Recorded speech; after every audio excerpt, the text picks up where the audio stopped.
Hey everybody, how you doing this evening? Are we on? Let's wait till people can see us. Yo, what up Metal Gear Ryan? Hey AP Machina. Who else is here? Brawl Man, what's up? I'm gonna give it a second to catch up and everything. Well, thanks for the sub. Alright, cool. Looks like it's on. Alright, everybody, hey, welcome to the Twitch Shopping Network. My name is Cody. You know me from this channel every single day. But with me is a very special man. He's taught me everything I know. The original man who hired me here at Pink Gorilla way back in the day. It's Pablo Smith! Hey, that's me. Yeah, tell us a little bit about yourself, Pablo. Oh, well, shoot. What is there to know? I hired this guy. Hired Kelsey. Had a lot of people that... Forgot Kelsey as well. Yeah, oh I also gosh. hired Kelsey. If it wasn't for me, these two, Where would we be? I don't know. They find themselves somehow, right? The stars always align. Yeah. Walking the streets. But no, I started with Pink Gorilla way back in the day before it was Pink Gorilla.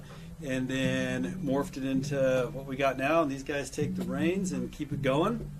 So I've just been around, I guess you could say. I help out behind the scenes with things a lot. You've been around at like every retro game convention. Everybody kind of knows you despite you not really selling there or anything. You know, you're just kind of there. Yeah, I'm not really a big like front man on all the stuff. So, but all the people you know on the internet via these guys, they also know me. There we go. So anyway, that's Pablo, really friendly guy. He knows everything about games, especially games that I don't know about. So hopefully that'll come in handy tonight. Anyway, welcome to the Twitch Shopping Network. If you're not familiar, tonight is your one and only monthly opportunity to shop at Pink Gorilla Games. Typically, we don't sell anything online at our store, and that's for the benefit of our local customers. You see, I've been to plenty of retro game stores all across the country, and I hate going in there and you just see, sorry, no first-party Nintendo games, no rare games, no anything. None of the popular stuff. It's all sold out because they sell online, and just bam, bam, bam, it's gone. And then where's the local store, right? You want your local store, and you don't got one. Yeah, and then they just disappear because no one will want to come in and support it. Yeah. Terrible situation. But I feel bad being so locked off from everybody else who'd like to come and support us. So we open ourselves to you this once monthly opportunity. So the way it works tonight is if I'm going to walk you through the store with Pablo here, we're going to talk about all of the different things in the store, and by the end of this stream you will see the entire store. If you see something you like, just message the account DS Koopa Checkout. Simply whisper them with the Twitch Whisper system and say, hey, Cody just walked past that Jolteon plushie over there. Boy, that thing was sure cute. I'd like one of those. Aww. And then one of our lovely associates will get back to you and be like, all right, I got your Jolteon. No problem, sir. And bada bing, bada boo, I'll send you an invoice and we'll be good to go. What if you're like me, and you saw this, you're like, man, I think it's cute, I want it. Well, now I can't see it, but and you don't know the name of it. Oh, be as descriptive as possible. I know this will come up a lot of times with Japanese games and things like that. You just do your best to describe the item in full detail, and we will do our best to fulfill it for you. Also, it is very important that we receive your email address, because that's how we'll actually be able to invoice you. So if we don't have your email address, it might complicate things. And lastly, the last thing I need to tell you, if you are subscribed to the channel, including using your Twitch Prime subscription, you will get free shipping within the United States. So take advantage of that if you got one of those free Twitch Prime sitting around. What's that? What's that? Yeah. If you have Twitch Prime, or Amazon Prime, excuse me. I got Amazon Prime. Yeah, you can very easily, in seconds, link it up with your Twitch account and give a once monthly subscription to a channel you like. So basically it costs me nothing to give you a sub. No, everyone has Amazon Prime. It costs you nothing. It costs you nothing. No. And you'll get ad-free viewing, free shipping within the US just from here, and cool emotes. So anyway, guys, with that, welcome to the Twitch Shopping Network. Let's start with our very first deal of the night, and this is a special one. Ooh, yeah. You got it. Deal number one. Deal number one are Japanese exclusive physical games. These games, sorry, let me switch this. There we go. These games are games that are digitally available in the United States via the Nintendo eShop. But if you want to own a physical copy like me, I really like having my games actually belong to me and not, out in the ether. This is the only way to get them. And I know what you're thinking. Oh my gosh, Japanese. I can't read any of that. That's what I was thinking. Well, this automatically puts itself in English. As soon as you pop it in the Switch, you don't actually have to do anything. It's an Assuming automatic you have your settings. Switch on English settings. Okay, that's true. I That's mean, true. you had it in English settings. Yeah, exactly. So we have tonight Ace Attorney the Trilogy for 1, 2, and 3. that's right for only $30. Typically a $40 value. Tonight you can score this awesome game. Awesome 3 games. 3, yeah, for not only $30. 123 games. If you don't read Yeah. Japanese, you might think it's like 123 games. It's not. No. Sorry. And also Okami HD for the Nintendo Switch. So, again, if you would like any of these, we have plenty available. Go ahead and message DS Koopa Checkout with the Whisper System on Twitch, and we can go ahead and hook you up with some very special games. I personally love this one. I know it just came out a couple weeks ago, right? The original trilogy is the way to go. The original creator of Ace Attorney, he made it into a trilogy, and Capcom kind of took the ball and ran with it from there. But this is kind of considered like a self-contained perfect story. As long as I've known Cody, he is like this game. And I can say that because back in the early days, you'd talk and he'd say, "Objection!" All the time. And he really would. He really would say that a lot. And Cody loved Ace Attorney. Yeah. And have you played Okami? I have. What can you Back tell on us the about PlayStation Okami? 2 games. This is the version to get. You know why it's the version to get? Because, you have the controllers. Yeah, you hold that up there.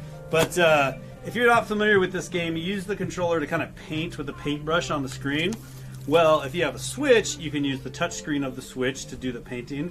Or if you're playing on your TV, right, you can use the Switch controllers to do the painting as well, just like with motion. Yeah, with The motion. joy of painting. Exactly. You consider yourself a painter, so if it's on your TV, you're just painting away. So if you haven't played it, I would say get this version to play. Awesome. And I'd say get it because it's only $30. How are you going to beat that? Oh, You yeah. won't find this game cheaper anywhere else. Anyway, folks, with that, let's get started. We're going to head out and start, as usual, at the very front of the store in our plushie case. Follow me, Pablo. I'm trying to follow you. Where are you going? Objection!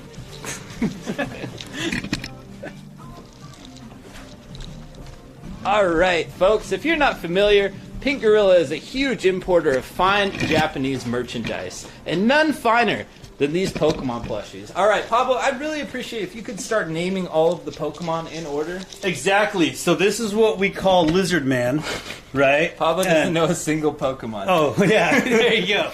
That's But- the one area I lack. I do know... Hey, I can't say I don't know a single. I saw Detective Pikachu.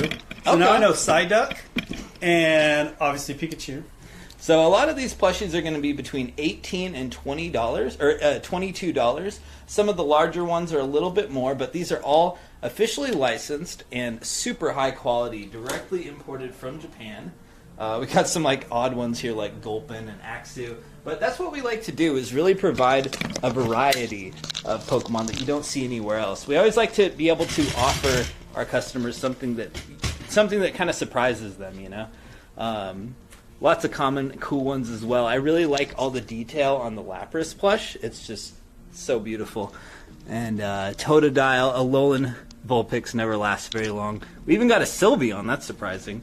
I really like these larger plushies as well. Can you believe how big this guy is? Look at this. I actually measured him out, and compared to his Pokedex entry, he's only about 3 or 4 inches shorter than an actual. So it's like an life actual, size. yeah, basically. Some of you guys out there, you can put motors in him, make him walk around, and be a life size one. There you go. We got this one winking at you. Ooh. Giving you bedroom eyes. We got these kind of cute egghead ones here. A Flareon, a Vulpix, another winking Pokemon. What is up with all the... Oh my gosh! What is up with all the winking Pokemon? You can get yourself a full set. Here, could you hold that for me, sir? Yeah. Wait, Yeah. wait. Now who's this? This is the Pikachu one. You got This it. is what I know. You got it. He You solves hold this? cases. That's what I learned. That's his backstory. There we go.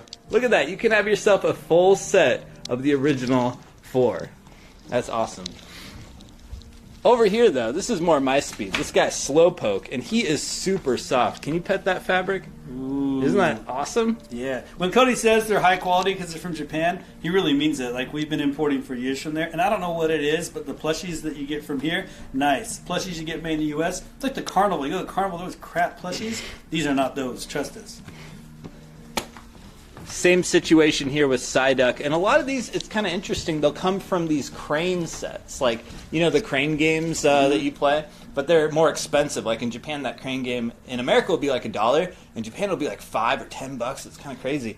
But you get these really nice prizes out of them. And so this company, Crane King, is just constantly releasing new plushie sets. So this set is, for some reason, Psyduck and Slowpoke. So they come in this, like, they both are the same style and everything.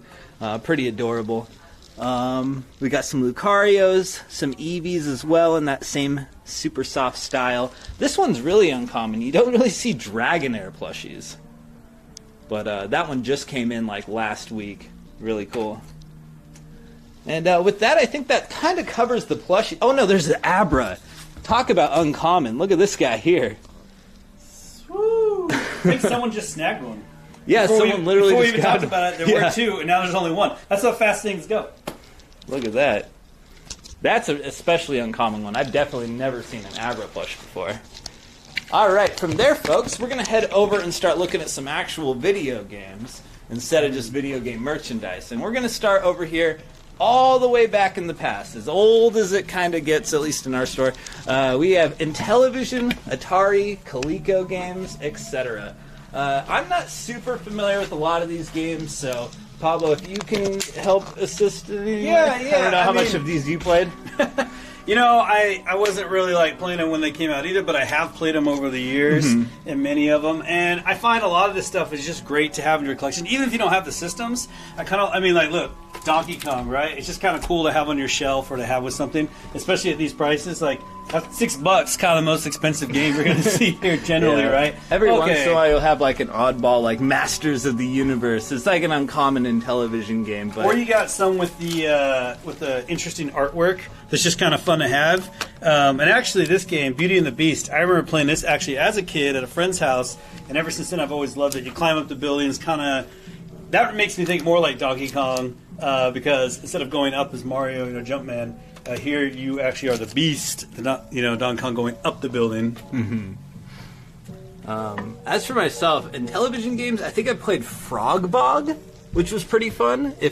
Am I thinking right? Oh, whoa! Burger Time was on Intellivision? Yeah. That's awesome. I mean, all these arcade games were put there. They're a little goofy on here, but they're fun to like just play with, as to look back on some things. Even like Pitfall that you got there. You got Smurfs, although it's just called Smurf, which I always found funny. But, And this is back in the day where you could get away with such simple titles. We got chess, football, horse racing, pinball, poker. Straight to the point. I like it. Q*bert would be another one to grab if you can. Mousetrap. Can't go wrong with classic Asteroids on the Atari 2600. Am I right? Here we got a 7800 game as well. Not a lot of those, but they're all the ones we do have are all the same one. A couple Odyssey 2 games as well at the bottom here. What is this? What is this game? Computer Intro and Sub Chase. Yeah, and I admit, like I said, I really believe in these games are kind of more just fun to display because, honestly, even though I have this system and I have some of these games, I don't bust it out too much, especially now with modern TVs. These are a little bit more difficult to do, but they're just fun pieces to have. So I say grab them while you can. Yeah. You won't be able to get if you these. can find like a nice cover. Like this one's pretty darn nice. Those And are Cast- kind of actually- special to see. Yes, and Crystal Castle is actually a famous game. A lot of people will probably recognize that one. Frogger, I've always liked the cover of Boxing. I just find it funny, the Ariel, just like super long arms. Hey, that's probably where Nintendo got the inspiration for... arms. Arms, yeah. Oh, here we are, a classic. E.T. the Extraterrestrial. Obviously, this one was not buried because that label is in pristine condition. Yeah, we did not find that in a dumpster. Over here, we got a very interesting piece, the Double Ender. Chuck Norris and Artillery Duel. So that you can actually pop in your cartridge one way, pull it out, flip it the other way, and I guess that saved them plastic? I don't know. I think it's like a 2-in-1. Probably more of a marketing thing, but yeah, you get 2 games in one, and it looks cool, and it's bigger, and you get Yeah, that's pretty neat. Pretty neat. There's a few accessories for this stuff too. Oops. Oh. Yeah. The keyboard controller. Now this kind of looks like it could slide into your Nintendo Switch, doesn't it? on the side a little bit there. But yeah, we also have power supplies and also cables that will help you connect to a modern TV. The Atari has kind of an odd RF cable, and this will plug into a coaxial, so that'll be a little bit nicer. Moving on here, Haunted House. That's a pretty funny one. You basically just see your guy's eyes. It's just black. You just see his very the eyes emoji. a lot of Like video game. a lot of imagination for that one. Oh, Journey the Escape. Cool.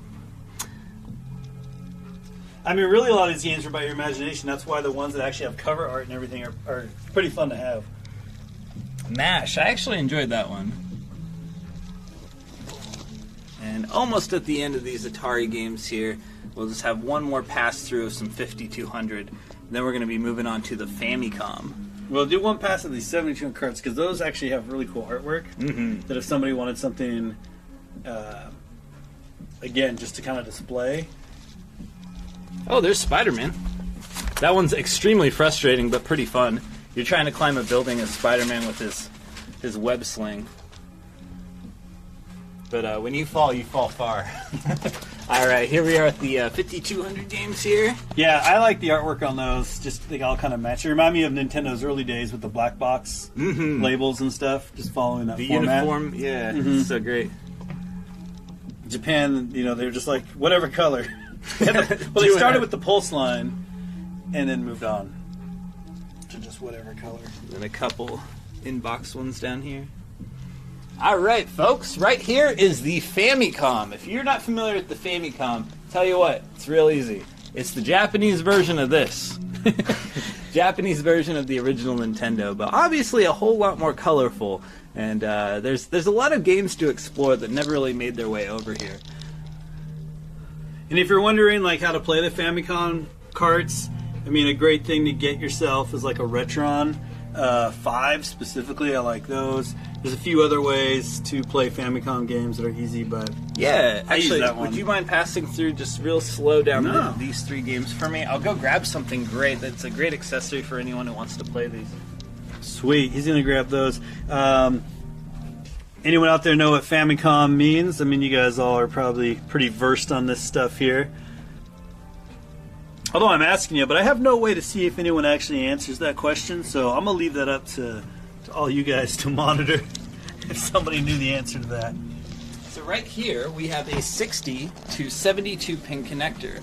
With this here, let's see how easy I can pop this open.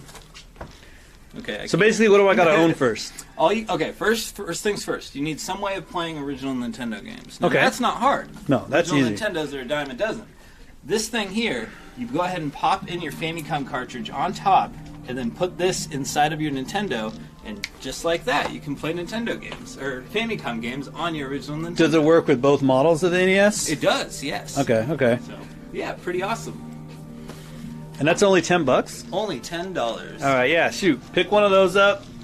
Grab a few of these. Usually the Japanese version of a game is cheaper than the American version of a game. Mm-hmm. And a lot of times with the original game, these games, of course, you don't need to know Japanese for most of them. And you can pick up lots of great exclusives, like one that I passed by earlier but didn't say anything is the Devil World. That was developed by Nintendo as well, but never localized. Yeah, I would say pick up Devil World if you can. Ooh, here's Gambare Goemon. I know you guys For the U.S., it has the cross in here, and they thought it was too religious, so they wouldn't release it in the U.S., and they still haven't ever released a way to play it. So odd. Speaking of odd, look at this cover. Here's a super popular one, Joy Mech Fight. So this is one of the few fighting games you'll find on the Famicom. And Godslayer as well. Pretty cool.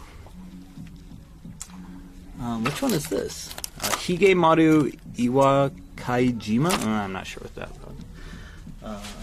King's Knight there, that one's pretty fun as well.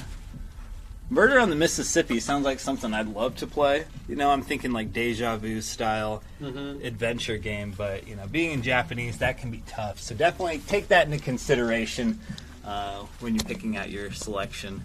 Some games will be a little more universal, like Super Zevious and this awesome gold cartridge here. Not only Zelda got the gold cartridge treatment. Well, yeah, and like Super Sprint, right? So, I guess that one I'm taking advantage now while you get a sale price on this stuff. But even this, just awesome artwork. Game that was released in the U.S., but not as cool as this version.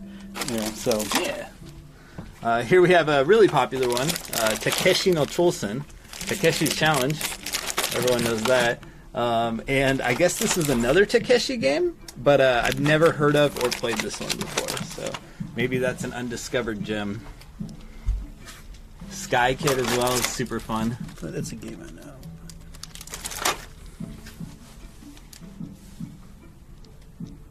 Ooh, is that Twinbee? Yeah, Twinbee, nice. And Ultima, and Super Mario Brothers down here at the very bottom. Oh yeah, I've always loved the Japanese artwork for that. And you get so the much yellow more card. exciting, yeah. Yeah, and again, I mean, for me, I honestly so I own a couple of those. I don't really have those ones to play. I just kind of like those ones displayed. Mm-hmm. You know, I find it really fun. It's the only box one I see here anyway. But there's so many baseball games in Japan released, but I just always think their artwork is great. I'm not even a baseball fan, but it's just fun to have those. And if you didn't see already, these are some disc system games. Super Mario Brothers and another baseball game called Exciting Baseball. Yeah, and some controllers if you need them. Yeah, including the Dogbone official Nintendo controller. If you don't mind not having the Nintendo logo, you can also get one of these Dogbone third-party controllers for only $10. And the Dogbone style is just so much more comfy than the original, as much as I love it. NES Max. So when I was a kid, my dad bought us a set of those because he didn't play video games, and he still doesn't, definitely. But he would play ice hockey with me, and he's like, "This gives me blisters." And these came out, he bought them because, he thought. Oh, okay. So I always have a soft spot for those. But the NES Max, you don't see very often anywhere, but it's a pretty nice controller. All right, so here we are at the Nintendo games now, folks. A couple things I'll point out as we're going through. So all of our games in the store are cleaned and tested. I know we're kind of display them in maybe kind of an oddball way for some people. How often do you see a game hanging on a wall in a bag? That's a little odd, but we do it for a very specific purpose. You see, after we've cleaned and tested a game, we put them in these bags, and then nothing from the outside can get to them, It can't get dirty while it's out here on display. Impenetrable. Yep. It can't get all, I guess dirty. So it's pretty handy. And also it helps to display the games by hanging them up like this. So typically what I'll see is just like a stack of games when I go to a retro store. I think they look a lot nicer this way to showcase all of the cover art and everything. Yeah, it just makes it easier to have them a thumb through. More people can look at once. Like you said, they keep them clean. Most retro game stores that you've been into probably are all dirty and dingy, or they got NES games in a box that you're looking through. So Pink Gorilla really takes good care of them. You're probably seeing some hot standout titles like Dr. Mario, Double Dragon. Oh, yeah. Dragon's Warrior. I was one of those kids that got the game free mailed to me from Nintendo. What? Had no idea what it was. Yeah, for all the people who registered their NES or signed up for Nintendo Power or whatever, they mailed them a free copy. You kind of pass through Blaster Master and Breakthrough. And Bubble Bobble and Burger Time? Yeah, those are just... Castlevania and Castlevania. Well, those are some big hits, but people might not know, Breakthrough. Great arcade game. Oops, here, let's start here. Sorry. I'm trying to get 3 at a time in the window. Another thing I like to point out is that we do replace the save batteries in all of the games that use them, whether or not they need them. It's just nice to know that you're getting a brand new, fresh save battery in all of your games. Gumshoe, yeah, now you're going to need an old tube TV to play that, but it's still awesome. Yeah. Gumshoe is a great game.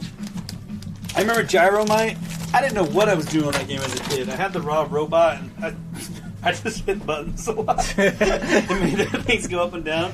I always thought it sounded cool, but I didn't know what I was doing. Oh, we have one of my favorite NES games, Kid Icarus. Oh my gosh. I remember when the 3DS version of that game came out, Cody was all about that. It's so good. Yeah. Legend of Zelda Classic, although not the classic gold cover. Believe it or not, though, this one's a little bit more uncommon, so that's kind of cool. If you don't mind not having the gold cover, you got that. Kung Fu, classic arcade game. Love that game. Sylvia! Kirby, look at him. He's sucking the whole label off of it. Life Force, that's a ton of fun. Have you guys ever seen the movie of Little Dream Master?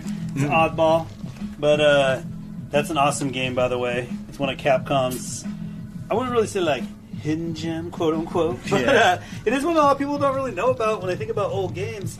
But Little Nemo's Dream Master, made by Capcom back in the heyday when they made all those awesome, side-scrolling games. So pick that up if you get the chance. Yeah, I feel like Capcom in that era just kind of hit it out of the park with each game, didn't they? They did. Thinking back to like even games like Little Mermaid. Mm-hmm. And, like, No, I typically wouldn't play it, but it, turns out it was great. Ring King. Ring King's got an interesting scene between rounds of boxing. I'll leave that up to you to discover for yourself. Maybe buy it and watch the in-between scene. All right. And figure out what's going on. Oh man, I used to play it in the arcades all the time. Road Blaster. Yeah, what's it like? So not only is it a racing game, driving game, which I love, but you also shoot things, right? So you got a gun on the front of your car, and you're blasting everything on the road. Probably what they call it, Road Blaster. They were really creative with the names then, right? Yeah. Here we are, Silver Surfer, if you'd like to punish yourself. That's classically known as an insanely difficult game. A little more forgiving. We got the Mario Brothers series here. Whole lot of fun. And Spy Hunter, awesome arcade style. Kind of like a shoot 'em up a little bit, I guess. Well, basically that Road Blaster game and Spy Hunter, the kind of same style of game. Oh, okay, cool. Oh, and classic Tetris. You got to have that on your NES. Talk about hard games. There's a TNC Surf Design. Oh yeah. This era was completely unforgiving. Super Dodgeball, one of my favorite games to play 2-player with friends. Nice. Show the box stuff up top. Oh yeah, we'll do. I'm gonna hit this last row here. Tecmo Super Bowl. Excuse me.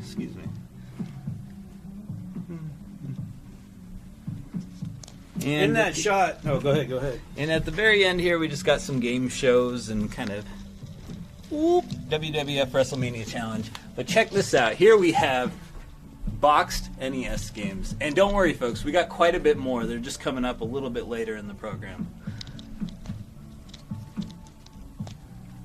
Whew. All right, Pablo, are you very familiar with the Super Nintendo? I think I heard of it. It's like the Nintendo, but I heard it was more super. Yeah, it's a little bit better. They should have called it Super Duper Nintendo. That would have caught on. But I do know that in Japan, right, it's called Super Famicom. I liked their controller because they had the interesting colored buttons. I mean, over in Europe as well. So you guys actually got a lot of those right now. Yeah. So, if you ever wanted one of those, I'd pick that up too while I was at it. Yeah. Oh, you got more over here. You got a lot of those controllers right now. Yeah, we're rolling in Super Famicom. That doesn't always happen, controllers. so... All right here for the Super Nintendo games, like ActRaiser immediately pops out to me, as well as Addams Family Values. Batman Forever 2 is one I grew up playing. It's one of those where they have like kind of the motion capture, like full motion video a little bit for the character models. It looks a little bit goofy, but it was still a lot of fun. Football Fury is kind of uncommon for for a sports game. Yeah, but I am going back. That ActRaiser game is awesome. Yeah. If you've never played that, you should pick that up while you get the chance. We got Lord of the Rings Volume 1. I'm not sure if they ever put out a Volume 2, but that sounds interesting, like one I want to play. Interplay was making good stuff back in that day, too. Yeah, I never saw that one. All the way down here, we got Donkey Kong, the Mortal Kombat's, Donkey Kong 2, Mortal Kombat 3. Good Skipped stuff over all Cliffhanger? around. Come on. Clay Fighter? Cliffhanger. Cliffhanger, based on that Stallone movie that you want, that was based off a marijuana plane, but then they changed it for the movie, and, makes no sense. Basically took a story, made it completely different, and then made a video game out of it because it got Stallone. Oh, boy. Even more Super Nintendo games here. Pacific Theater of Operation, tactical sub-fighting game. Is this Raiden? Raiden Trad, cool. Super Mario All-Stars, Super Mario World. NBA Jam Tournament Edition, too. Oh, baby. Man, my love for top-down racing games was like from the off-road games and Super Off-Road. Like RC Pro-Am on the NES. Kind of like that, if you ever played, where you see the whole course and you just move your vehicle around.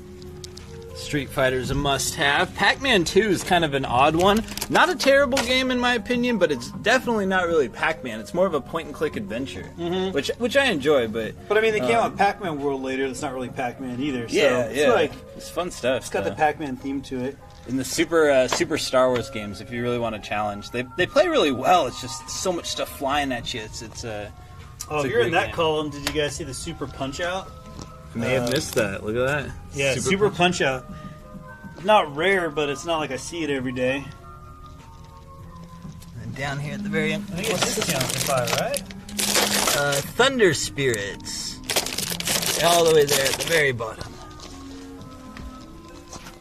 Over here in the Super... Well, like free shipping. Yep, yeah. Over here on the Super Famicom, whole lots of stuff. I'm going to leave this up to you guys a little bit to figure out because I am not super familiar with a lot of these. I do know, however, Parodius. There's a lot of them, and we got some of the better ones right now, unless they sold. Oh, yeah, that's our last Parodius. My God. Air Management, too. That was pretty You better get it while you interesting. can.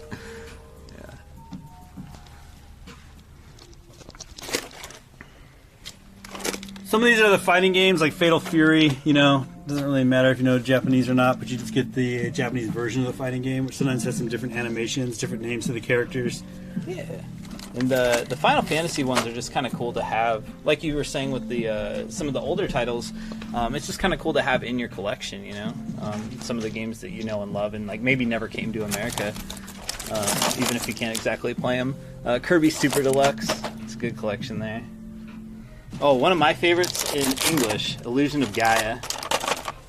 Only $8. The Mickey's Magical Journey game was a favorite of mine on Super Nintendo. Is that a platformer, I Yeah, assume? side-scrolling platformer. Really great game.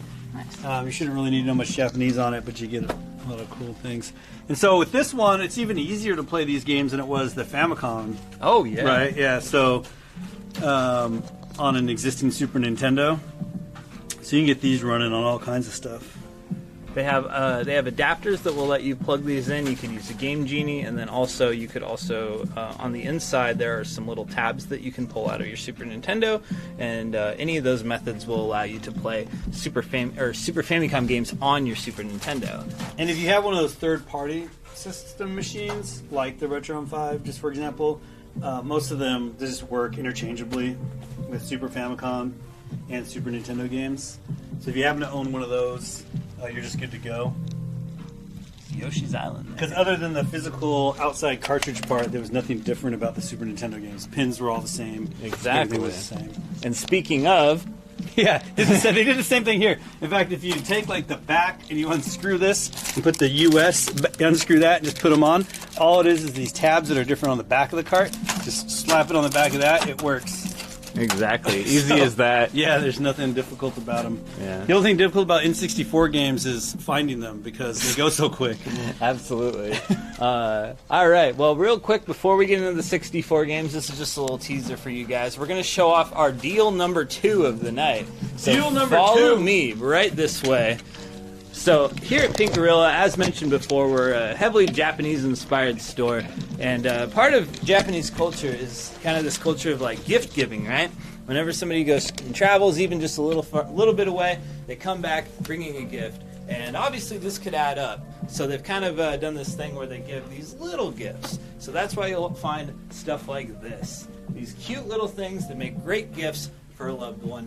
Only $4 tonight. The price ranges on these from between $5 to $7, but tonight we're going to keep it simple for you. $4 no matter what it is, and I will start showing you some of those now. Actually, Pablo, could you take over and show off some of these? I know there's some gaming things. I got to just... I will actually. I'm going to just start right over here because these are just cute. And again, here's those Pokemon things. I don't even know what that is. Just kidding. But I just don't know their names, you know. You got the Splatoon keychains here. And because we're heavily influenced by Japan, we do a lot of importing. You just see random cute things like this. Like, was that a peanut butter cup with then frosting and then a raspberry on top of that? I don't know, but I feel like you got to have it. Or this bird with the toothbrush. I love the birds in general. Yeah, There's a bird look at this in, thing. Who doesn't want a bird on anything? Bird inside some lip gloss. It's not real working lip gloss, but you get the point. Look at that. Bird on a laptop. So those are awesome. No. Let's look closer. We have a bird who's ripped off the keys of a laptop. That's relatable to any bird owners. Yeah. Right down here we have some Splatoon transformation, or Splatoon. Sailor Moon transformation wands. Sailor Moon. Sailor Moon, yeah, anime as well. We don't just have video game stuff. Over here we have some My Hero Academia stuff. I'm not super familiar with the show, but it seemed to be all the rage at the anime conventions we attend. Down here we got some Splatoon weapons like the dualies, Splatling gun. My memory escapes me right now. And a couple Undertale characters. This is a little bit of an older set, so all we have left is Undyne and Toriel right now. And then a set from the Lady Layton series. Oh, yeah. And then tons of Dragon Ball characters. Oh my gosh. I'm not even going to try to name them, but we have an insane variety now available. If you see any of these that you like, and maybe you don't know the name perfectly, feel free to just describe them. Blue-haired man, blue-haired, mad-looking man. Probably want to be even more specific than that. Yeah, he got blue hair. He got blue hair. And once again, folks, these are all only $4 tonight. And don't forget, if you're subscribed to the channel, you will be getting free shipping within the United States. Getting to now some just more cute food items. Cakes. Animals. Like birds and dogs and bears made into little treats.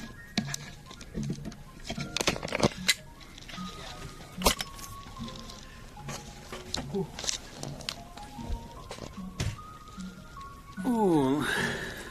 That's the newest, like, badass Pokemon. His name is Zeraora. Ooh. We got Shaman here, very cute. Some Pikachus, can never go wrong. I'm not sure. Eevee, but with bangs. Look at this. Look closely. We got Eevee with bangs here. Alolan Ninetales. Yeah. And getting down to where I like these Kirby's. I think these things are cute. Little Kirby clips. But Yeah. those aren't exactly a deal. Those Yeah. would just be $3. These aren't a deal. We're not going to charge you for them. Don't worry. But we're going to show them anyway because they're cute little clips. Yeah. You can clip them on all kinds of stuff. They work good on like lanyards for conventions, or I guess you can put it in your hair. Whatever. Down here's some of my favorites. The ultra long-necked Executor. Super cool. These are little rubbery things. Yeah. So you can't tell. Should be Waterproof flat rubber. keychains, Yeah. Very resistant to any kind of damage. I clip that kind of stuff like onto my backpacks and stuff.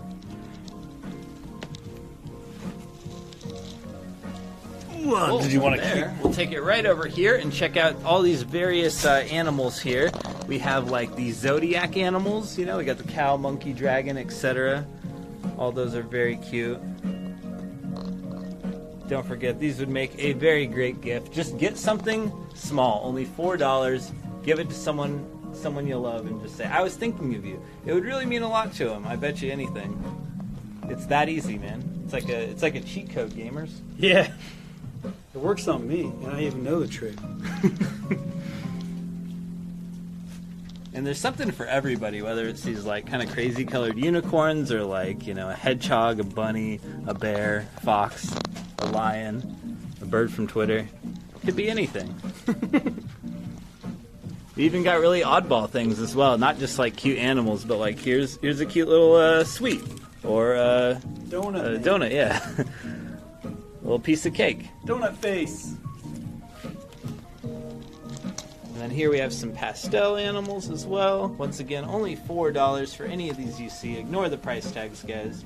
They could be an upwards of $7 at the high end. But straight And those ignore are that. all going to be $4. Oh, these have been all the rage. The axolotls. I have no idea what they are, but they have a really cute smile on them, and people have been scooping those up pretty quick. With these, again, try to be very descriptive when you're describing them to our staff. That's, once again, DS Koopa Checkout that you whisper in the messages, and they'll do their best to get you the right one. I really love these dogs. Give them squeeze for me. Ooh. That's something special. I don't know what they put in these dogs, but they are fantastic. So if I'm spending $4 on this, but then I also don't want to pay anything for shipping, what do I got to do? Well, all you got to do is subscribe with Twitch Prime, or subscribe with whatever. Just subscribe to the channel, and you're going to get free shipping. What a deal! Sweet. All right, you ready to go back and hit up those 64 games? I am. Nintendo 64, that's where it's at. All right. It's fantastic. All right, guys. Right over here, we'll start with the Japanese ones. Now, these ones, again, kind of play in your American system. Just requires a little bit of extra effort. It's actually a service we offer for free here in the store, is modifying your 64 system to play both Japanese and American games. So if you're local at all, go ahead and bring in your 64 and we can help you out with that.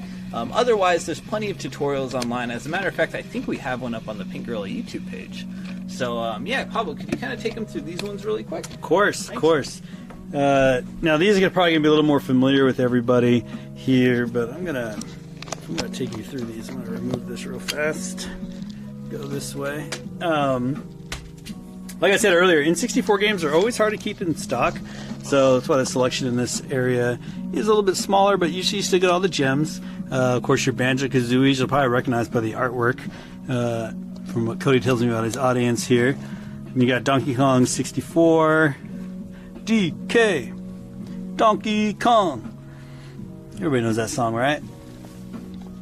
Let's see. What's something more unique? Well, soccer games that were on here. Baseball, of course. Japan loves their baseball video games. I mean, I'm just scheming on tons of them there. Super Smash, Paper Mario. Oh wait, yeah, Paper Mario, more Paper Mario. I'm gonna pretend that's Detective Pikachu.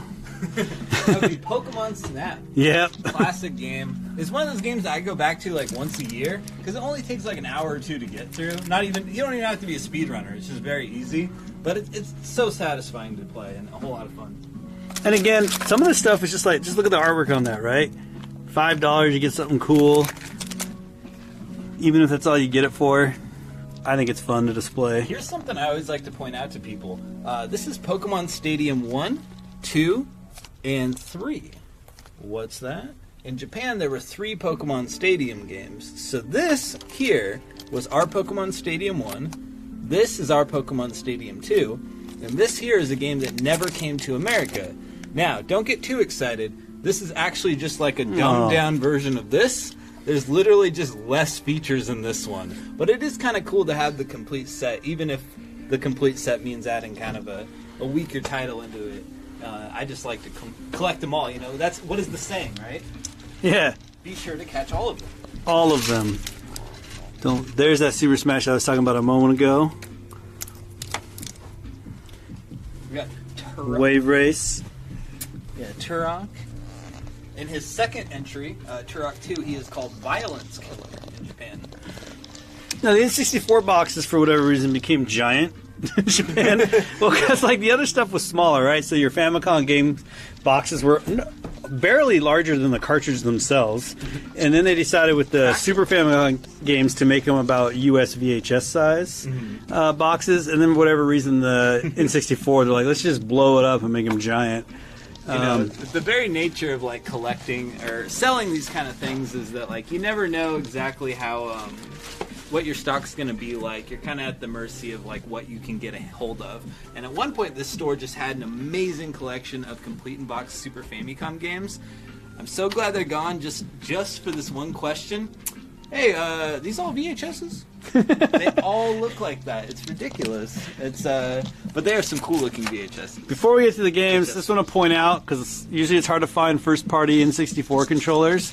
Got them. Got some third-party ones if you want to, some new ones. And then, you know, this oddball third-party guy here, the Super Pad 64. Have you used that? I have used that. I actually like it. Yeah. It's actually pretty comfortable despite how weird it looks. You know, I get that. And then you have, the layout. But it is comfy. It's a little different. All right. Right down here. Whoops, excuse me.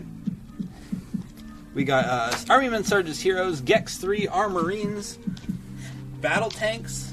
I know someone who was looking for this for a long time, and we recently have gotten mini copies. Jet Force Gemini. Yeah, just about to say that classic. one. Chopper Attack is actually kind of cool, too.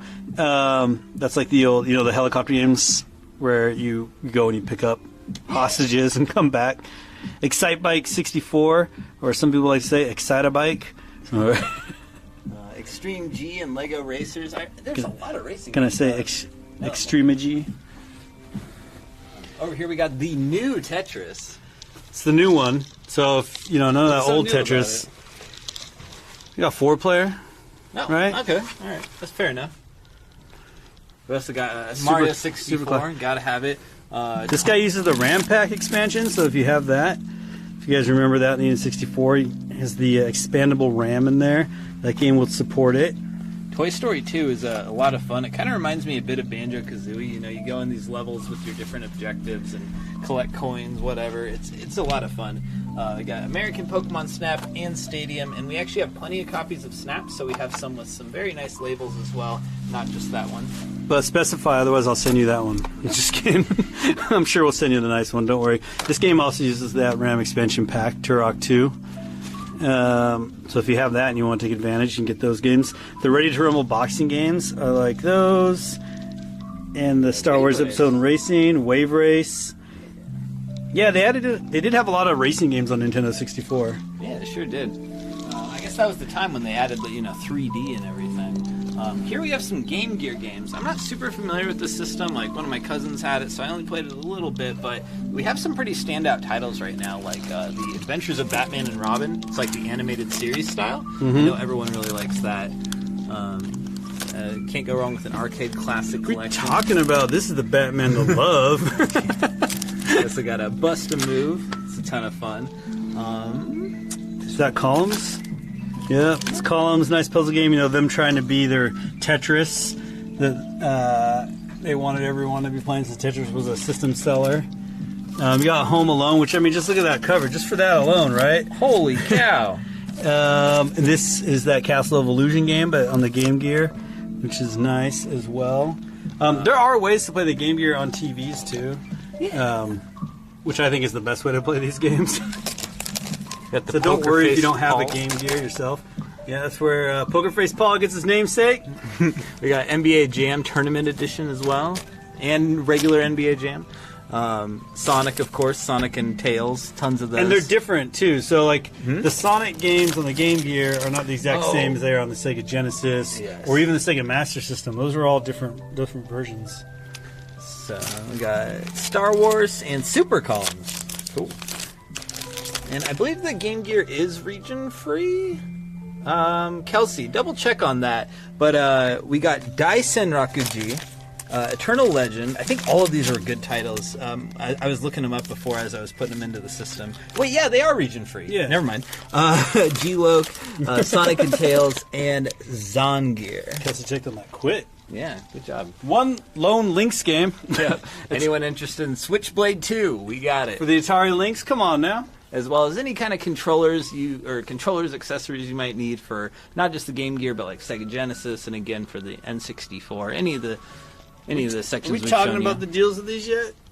That's coming a little bit later. All right. Well, there's just look at those disc-based games and get ideas. So we have just a few Sega CD games. We have a couple boxed ones we'll get to in just a second as well. But them being out of the box, they will be a little bit cheaper for that reason. Sega Saturn. But that's for us to know and you to find out. What? A couple 3DO titles as well. Way of the Warrior and Advanced Dungeons and Dragons Slayer. Pretty neat. Down here we got some Genesis games.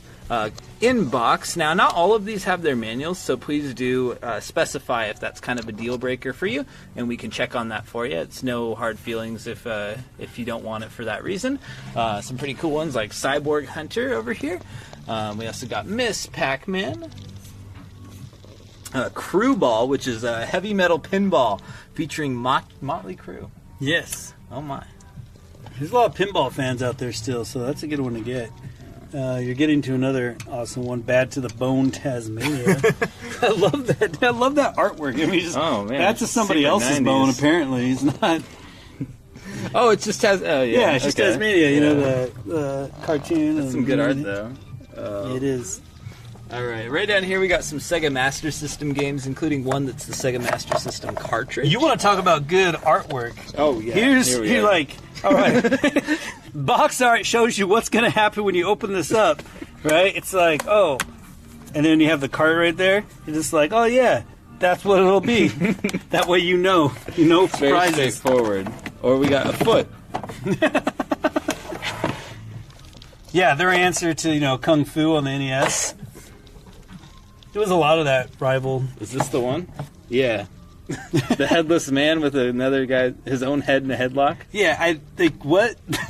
Pretty good cover. I'd buy that game just for that. Right here on the Sega CD, we have only 2 games right now. Sega CD games and Sega Saturn games are extremely popular in our store, and they're just very difficult to keep in stock right now. So this is what we've got right now for Sega Saturn. Lots of sports, unfortunately. But it's a good way sometimes just to get another case. Yeah, true. Honestly, I've done that. I've bought the sports titles on those just to get a replacement case. Up here, we are in the Sega Genesis section now. We have lots of any accessories you could possibly need, as well as 132X game. There's another one over there in our rare case, which we will take a look at shortly. But here are Sega Genesis titles like Altered Beast, Desert Demolition, excuse me, Arcade's Greatest Hits from Williams. Did you play a lot of Genesis growing up? I did. It was my first system that I personally owned. So, you know, when you're growing up, your parents buy your system, so I was more of a Nintendo kid, but I definitely had friends that had a Sega Genesis, and I used to rent it a lot. But I would, like the system I was backing, you could rent the hardware as well. Mm-hmm. I used to clean shelves at a local video store, and then I would get to take home the Genesis and games, and so I did that often. Nice. We passed by Lion King earlier. That's kind of a must-have. As difficult as it is, if you can get past the second level, it gets a lot more forgiving after that. Philios, that's pretty uncommon. Yeah, the new Lion King movie's coming out. You might as well play the game to get yourself familiar. Yeah. Because you know the storyline. There you go. It's like reading the book first. Because the new movie's based on that video game, if you didn't know. Wonder Boy and Monster World, that's pretty cool. And Sagaya. And here, just pointing out again, guys, even the games, look at this game. This game is $1. We put a new save battery in it. And I know, Pink Gorilla. And I know what you might be thinking. Look at this one. It doesn't have that sticker saying new save battery. This game here in particular, some of them used a battery, some didn't. Interesting, right? Right over here, we got some Sega Master System games. This is back where they still have that awesome artwork. Fantasy Zone, that one's pretty darn good. Double Dragon on here is actually kind of a unique one. Oh, yeah? Yeah, a little different if you haven't played that. The start of Outrun. Everyone loves that series now. Mm-hmm. Cool, we hit them up. And we got the Sega Saturn games here. These are Japanese Sega Saturn games. They are region exclusive. If you're into these, you know who you are. It's kind of a little bit more niche thing, so... they have realistic graphics, though. Look at that character. Exactly. They had so many unique titles. You know, in America, I can't remember how many Saturn games were released, but it was just like a couple hundred, right? Japan was like 16 or 1700. It was insane. Like, It was the most popular thing ever. So if you see any of these that you're interested in, feel free to ask one of our assistants by messaging DS Koopa Checkout, and they can... maybe provide you a title or something. You'd be like, hey, what's that weird green-looking game there? And then they can come out here and be like, oh, that's Kyoto Battle, Drift King. Or, you know, Panzer Dragoon. Yeah. Lots of bass fishing games. I had no idea it was so popular. Baseball and bass. Just more of those realistic graphics. Yeah. All right, guys. Why don't we move on to a section that I think you're going to really like. Whew. Over here we have our original PlayStation games. Now this is something extra special because a lot of these games are actually sealed, but we're selling them at the standard used price. So check this out right here. You'll notice if you look at here, you have, like, for example, Disney's Aladdin, Whoever's Revenge. They just made a new movie on that game, too. Oh, yeah? Yeah, I keep making all these movies out of these old video games. Arthur Ready to Race. Whoa, he looks different. Brand new and sealed, only $4. He was ready to race, bro. So if you can go ahead and go through these sections one at a time. Look, Crash Bash, sealed.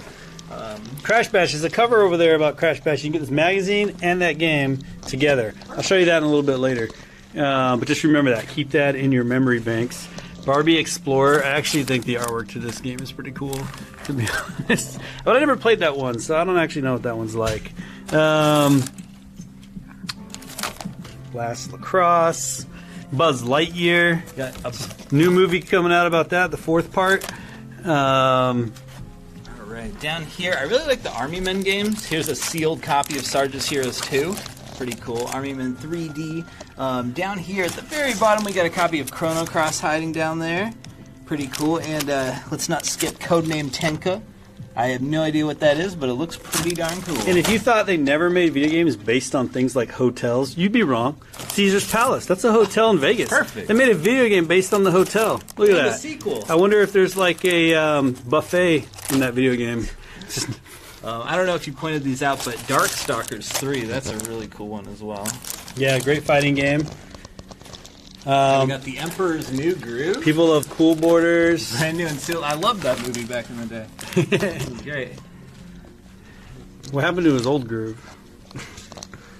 Here we got Fatal Fury, Wild Ambition, like all the Final Fantasy titles. Unfortunately, quite a few of them are just the discs, but that doesn't mean you will be saving a little bit because we don't charge the full price as if they were complete in their box. But we have Final Fantasy 7, 8, 9 complete and sealed, Final Fantasy Anthology. You're getting down to Gauntlet Legends. Oh, baby. Is this one 4-player on Oh, it's 1 or 2 players. Yeah. But 2 is all you need. The game is incredible multiplayer. I love it. Oh, another sealed Lion King game. Simba's Mighty Adventure. To kill his uncle. Grand Theft Auto and Grand Theft Auto 2. This is a sealed game that I think is awesome. The Muppet Race Mania. Look at that artwork, man. Sealed for all you sealed collectors out there. Here we are. We got Mega Man Anniversary. Mega Man 8 Anniversary Collector's Edition and Mega Man X4. That one is sealed as well. We got some Monster Rancher Battle Card Episode 2. Oh, the Need for Speed games. Oh my gosh. Man, that one, I had this game on the 3DO because that was what it first came out on. Yeah. And I love that game. Road and Track presents the Need for Speed. Nice. And then Hot Pursuit. I guess this is probably the first entry in the Hot Pursuit part of it, isn't it? Yeah, Need for Speed 3, Hot Yeah. Pursuit. And then they Sounds started cool. making just Hot Pursuit games. Yeah, it was like so popular on its own. They're like, okay. The first video game ever made is Back Pong. Oh, it's back. Pong. Nice. But It's right an above, updated version. but right above that, we do have Parasite Eve. I always wanted to play that. I played Parasite Eve 2, and it's just But like never the Resident first one? Evil, but never the first. And I heard it's like kind of way different. Yeah. Razor Freestyle Scooter. I kind of always wanted to play this too because I assumed it would be like Tony Hawk. But I think it's different. I mean, I think they tried to be, but then they were just cheap at it. I remember I tried it a long time ago. I really like San Francisco Rush. Granted, I mainly played it on the Dreamcast, Oh, but yeah. still, I really like San Francisco Rush games. Those are fun racing games. The Simpsons wrestling game. It's got some funny lines and quips in there. Neat arc. Street Fighter Alpha 3. It's pretty cool. I saw a moment ago you pointed Oh. out one of the Spyro games. Oh yeah, we got Spyro 2 Ripto's Rage. You do not want to miss Space Jam over here. Oh my Check out gosh. the Jam, Space Jam. Isn't another Space Jam movie coming too? Yeah, see, they keep making movies off these old games. Yeah, so crazy. It's like the... Tekken 2, Tekken 3. I heard even Netflix is going to be E3 doing movie stuff. Toy Story Racer. I didn't know they got their own racer. Well, everybody wanted their own racer after Mario Kart. After Well, if Mario you want got his. Yeah. Well, if you want to play this one, here's your chance. Or not quite, because it is sealed, so... And you're not allowed to open it. Nope, just collectors only. We need you to sign a waiver. Yeah. Backstage Assault. This is a game that was based off of like what happens backstage at a concert, right? So you know how you pay extra for those backstage passes? Well, when you're This back is what there, happens. you get assaulted one way or the other. If you wanted to be a millionaire, you win this game, they mail you a check for $1 million. Whoa. Yeah, I don't know if that's expired or not, so you have to Make sure to figure get out. the sealed version of it, the 3rd edition, because Oh, yeah. maybe the coupon is still in there. We got Wild 9, Wild Thornberries as well. The Wild 9's actually pretty cool. Torture your enemies. What? Well, what else you can do with them? X-Men Bake Mutant, your enemies a cake or something? X-Men Mutant Academy 1 and 2. You don't know Jack Mach 2, and we got some Yu-Gi-Oh all the way at the bottom. Does not include trading cards. I'm so sorry. Yeah. All right. Here we have some Japanese original PlayStation games. Some pretty cool ones. Galaxy Fight. Never mind. What do you think it was? I thought Galaxy Force. Oh, okay. And then I was like, well, that sounds like something I've heard of, but never mind. We got Arc the Lad, Rockman 6, which is, Mega Man. Lots of them. Why does this one look so familiar to me? Henry Explorers? Yeah, I don't know that one, but it does. The artwork looks familiar. It's adventure shooting, so it's probably a light gun game. Oh, yeah. It says it's compatible with the mouse as well. Yeah, that makes sense, though. But yeah, tons and tons and tons of Japanese original PlayStation games here. It's kind of cool to add, again, to your collection, like some of these games that you really like Chrono Cross, just have like a different look to it on your shelf, And this is back in the day when they actually had interesting booklets too. Oh yeah, that's why this is so thick. Yeah. There may not necessarily be 2 discs in here. It's just a big fat booklet. So if you really are a fan of this, sometimes some of those have really interesting artwork within the books that I always found really fascinating. Because they just did that stuff back then. Like here, exactly. Final Fantasy Tactics. That's one I know is a 1-disc game, but yeah, again, Now they know they giant can book just in sell there. you the game with no artwork, no manual, no nothing. Yeah. All right, folks, and with that, we are on to deal number 3, which I think is the biggest deal I think of the night mostly. Deal number 3 is a deal on these disc-only games. So Now, is it just these, or what about ones people saw throughout the it's just these ones here. Okay. So, our disc-only games out here, they're all priced lower than as if they had the box. For example, this Gabi Romance of the Three Kingdoms 9 is a bit cheaper than if we had it in the box with the manual. But, let's get it even cheaper than that. Let's cut that price in half.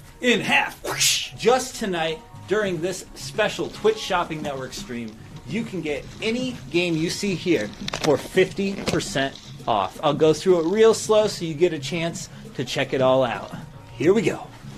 Starting with the PlayStation 2. Right away I see Odin Sphere up there at the very top. Pretty awesome game there. We got BM Triple X. How can you forget that game? Which I believe is a sequel to Dave Mirra originally. It was going to be the third Dave Mirra game, but then they started making it really pornographic. And so he took his name off of it because they went really naughty with that one. Oh. Well, now they're kind of a joke, I guess. We got Burnout. Pac-Man World 2 Pac-Man is a good World game. 2 is really fun. Red Faction. The gimmick with this shooter, because there were a lot of shooters back then, was that the environments are destructible, and back then that was pretty big. Again, Remnants of Three Kingdoms 9, as I mentioned before. I love that series. It's very tactical. I mean, they charge a lot for the new X-Men collections, but here you can get it for $4. Oh yeah, only 4. That's crazy. Lament of Innocence, any Castlevania game, $5. That's crazy. Whoa, is that Digital Devil Saga? Yeah, for $4.50. Yeah. Jeez. Flipnik. Oh, I love that game. This is a Japanese one. They are region locked, just FYI, but I do like Flipnik. Is that Katamari I see? Oh crap. Uh-oh. We got Katamari here for only... This is We Love Katamari. For only $6. That's like one of my favorite games ever. $1.50 for Grand Theft Auto 3. Killer deal. Need for Speed Underground down here at the very bottom. That was a total classic back in the day. $2.50. I'm going to go through the Japanese PS2 games real quick, and then we'll move on to PS3 and beyond. We got Vulcan. What's this? I have no idea. Berserk Millennium Falcon Hen. Yeah, it's actually called that, Millennium Falcon. I'm not joking. Bujin Guy. This is like a setting up traps kind of game, if that makes any sense. It's Home Alone. It's anime Home Alone. We got Tecmo's Deception, right? You Wait, set up a which trap. one? Well, I'm just saying, it's like Oh, that game where you yeah. you set the traps. Yeah. This is called Project Altered Beast. What could that be about? Naruto Oz R-Type Final.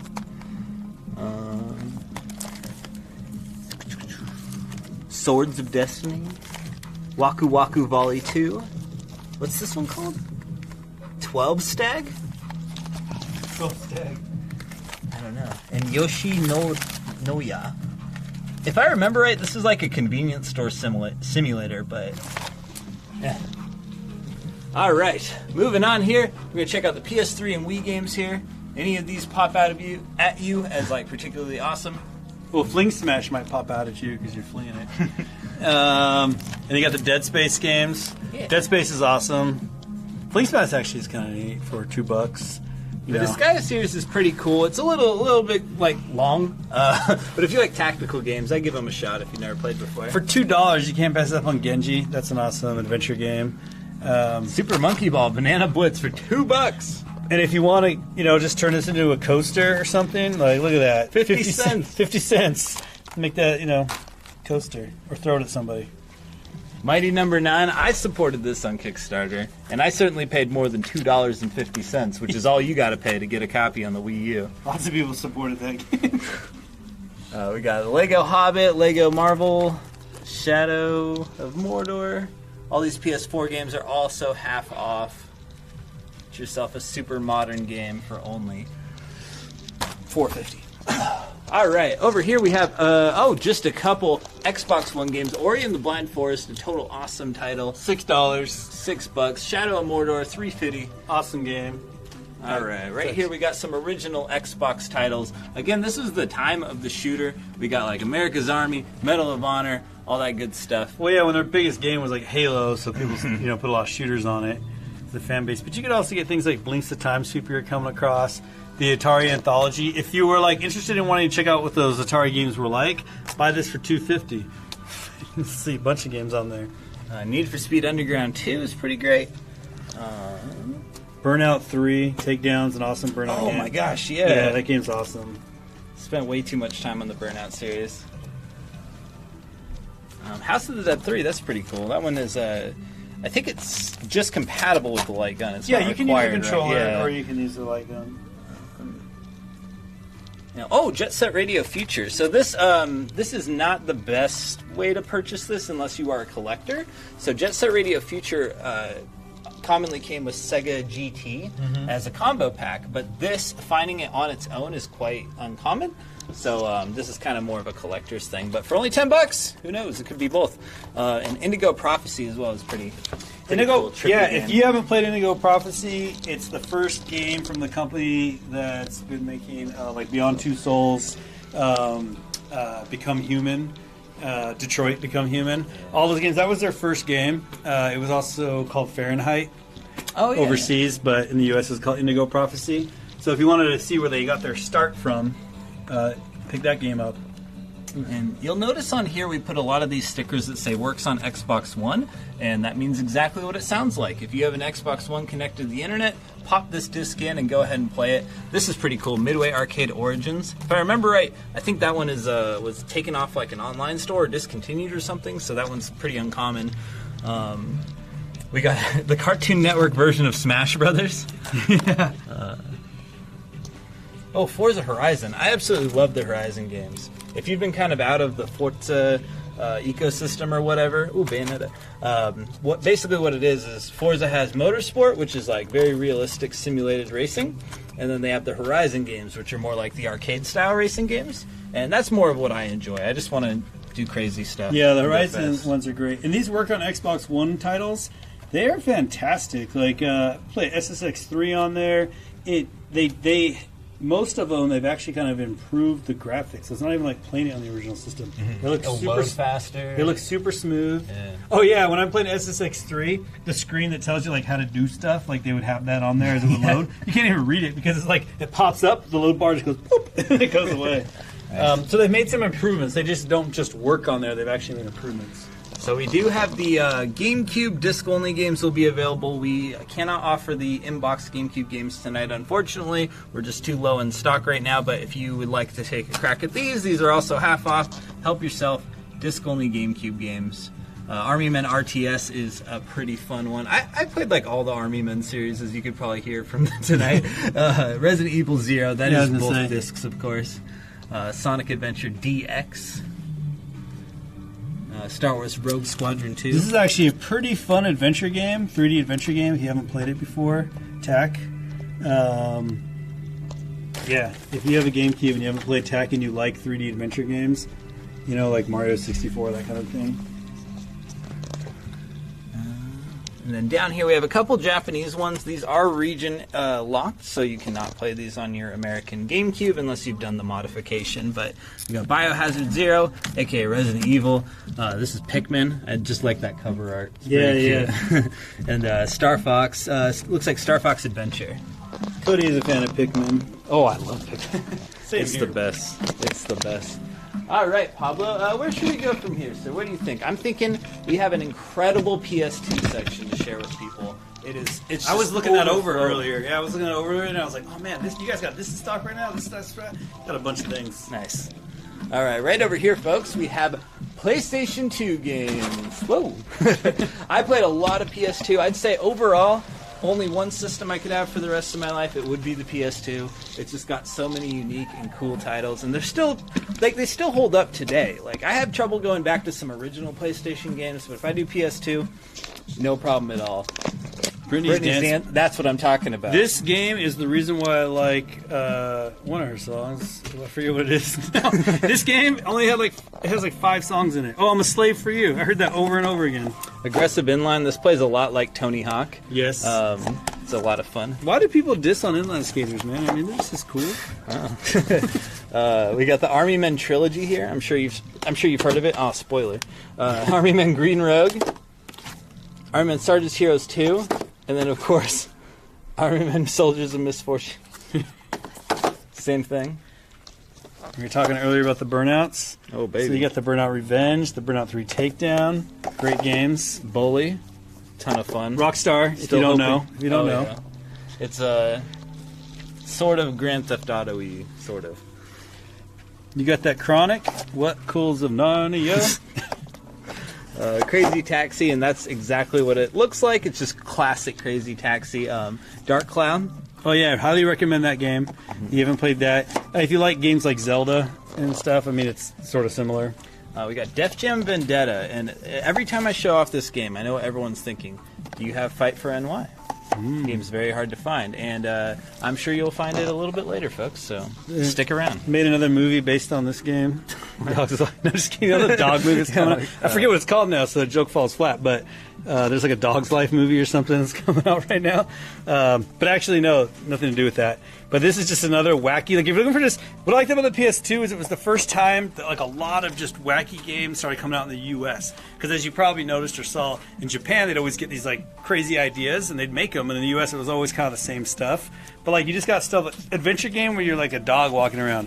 Like right now there's all this hype over this Goose Game or whatever, unnamed Goose Game is coming out. I mean, it's cool. I think it's neat. I tried it out at PAX, but they were doing that kind of stuff back here. I mean, this is just you're a dog, so right. you know, if you want something unique, Can you pet the dog in Dog's Life? you are the dog. So I guess you pet other dogs, pee on them. We got the Budokai games, Draken, Dynasty Warriors 4 Empires. This is a strategy version of Dynasty Warriors. A little more strategic than the normal version. I want to make sure these two get pointed out. Mm-hmm. These are both actually awesome games. This is actually in really nice condition. Yeah, this looks brand new. Yeah, I think it was. Yeah, it's brand new. Like, I don't know why that just makes me happy. Yeah. But Extermination, it's a like a survival horror type game. So if you like the Resident Evils that were on the PS2 era and stuff like that, Evil Dead, Fistful of Boomstick action adventure game. all right down here we got some iToy games. You can get yourself an iToy and have some fun. Like, it was actually a fun accessory for real cheap. Fatal Fury. Oh, Vandivision. I haven't played that one. It's just a puzzle like game where you're just trying to action blow up puzzle, fireworks, that go along. Great game to bust out on New Year's. Got Fatal Fury Battle Archives 2 with Real Bow 2. We're going to mention Britney's Dance Beat. I have to say, like, Floven Urban Dance Superstar as well, just because dance games. We got the Final Fantasy series here, X, X2, 12, and even 11, but it's more of just for collecting, as you can see. Forever Kingdom, I think this one's pretty uncommon as well. Oh yeah, anything with anime on the cover, kind of. I have not personally played this game. I cannot speak to its quality. But If you guys don't know, The Getaway, this was Sony's response to Grand Theft Auto. Mm-hmm. Like, Sony published this, and they kind of wanted to be their Grand Theft Auto, but one of the unique things they were trying to do was kind of have no HUD. So Oh, cool. if you needed to, in Grand Theft Auto, there's like a map and it tells you where to go.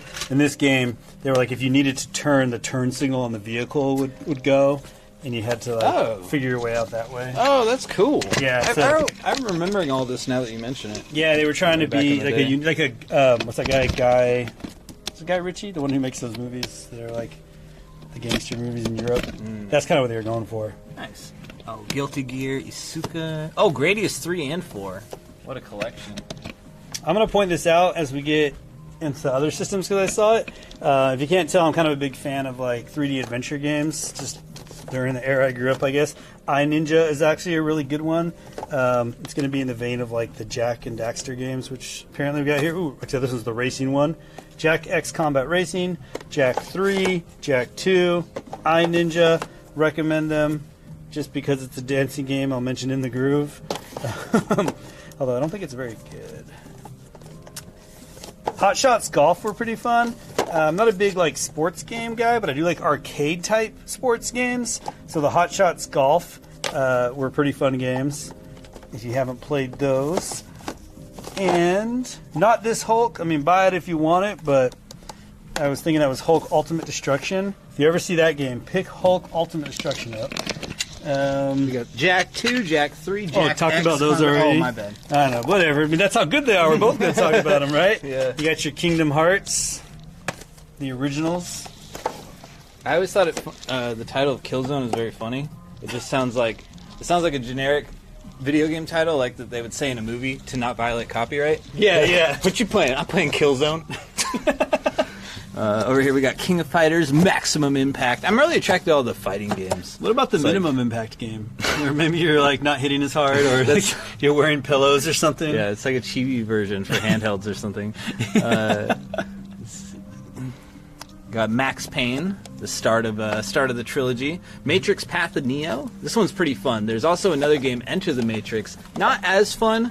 This one's pretty incredible though. Gets very wacky towards the end. Again, you can get the Mega Mans, like all the Mega Mans, all the Mega Man X's for dirt cheap if you just buy them on these. Contains 10 Mega Man titles. What do you get? Oh, it doesn't even say on the back. I'm sure you can look it up. Original Mega Man 1 through 8 and 2 never before released to the U.S. arcade games. What? Yep. Yeah, these are great collections to own, which is why it kind of infuriates me the way that they separated them for like the modern systems. Yeah. It's kind It's a of shame. annoying. 20 classic arcade games here, and I've seen some good ones on the cover, like Mortal Kombat and Rampage over there. Back to my not really a big sports guy, but like the arcade style sports games, the MX Unleashed games and MX and ATV Unleashed. Fun racing games. And then a whole lot of sports. You name it. NCAA, NBA, NFL, we got it. All right? Yeah, just tell me you want all the sports games. Here we got the Need for Speed Most Wanted, Carbon, and Underground. Underground, I think, was the most popular in that series of games, but I always liked outrunning the cops. So I kind of like Most Wanted, Hot Pursuit, that kind of thing. Speaking of, first I'll say Onimusha. Well, this is 3, but those are cool. Earlier I was talking about some arcade golf games. The Outlaw golf games are arcade where you can like beat up the other opponents that you're playing golf with. It's just ridiculous. PopCap Hits. Did any of these become hits? I guess just Bejeweled, right? Yeah, I guess. And I have to point, when I was managing GameStop back in the day, I convinced so many people to buy this game when it came out. I was just... What was your tactic? Oh, just because you loved it so much? Oh, yeah. This is all because passion? This was all passion. Yeah. Like, this game came out, I picked it up, and then people would come all the time, and I would just recommend this all the time. People would buy it, new back in the day. And then, obviously, it did really well because they made 2 sequels and a movie. There you go. Nice. Here we got Raiden 3. Legendary shooter. That one's nice. This is actually a pretty cool puzzle game as well. I always feel like Never I'm not played sure... Luminous still. See, Luminous or Luminines, I don't know. People say that could be kind of interesting. The Ratchet and Clank adventure games. The quadrilogy. Yeah, look at All that. right. Boom! You can get got your 'em Ratchet all. and Clank on. Rayman 2 was kind of fun as well for 3D adventure games. Resident Evil. Oh, Resident Evil 4. Yep. A lot of people say it's the best Resident Evil ever. They sure do. Oh, do you not agree? No, Resident Evil 4 I think is awesome. I like it.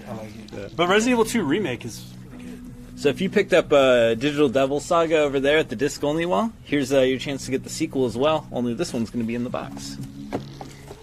This one is one that it's really underrated. Like, I'm not going to lie and say it's the greatest game ever. That Prince of Persia game is way better than this one. But I think the Rygar is pretty cool to pick up. It was a game on the NES, and then just out of nowhere they make like a new version of it that's 3D. But just having the disc and throwing it around, it was pretty cool. I've never heard of Sky Odyssey. Let me see that cover. It's funny, I was really just about to mention that game. It's just one of those flying combat games. Think of, on the Xbox, Crimson Skies? Yeah. Think of kind of like that, Okay. if you will. We got Obviously, Slides. I like the Sly games a lot. I feel like they don't get any credit. Like, not only do they not get enough, they get 0 credit, it seems like. SOCOM 1, 2, and 3. Splashdown is cool. It's, if you know Wave Race on the N64, it was Sony's answer to that. And it's actually really good, though. We got the Spider-Man titles. Spider-Man, he's been pretty much like serviceable in every game ever released. This is actually a good game. Yeah, all the SpongeBob ones are. Yeah, it's weird. Despite it being based on that, despite this being based on a movie, this is actually a really good action-adventure game. The Spy Hunters, the original SSX, where it was more about racing than it was about the tricks. The tricks just got you boosts to help you race.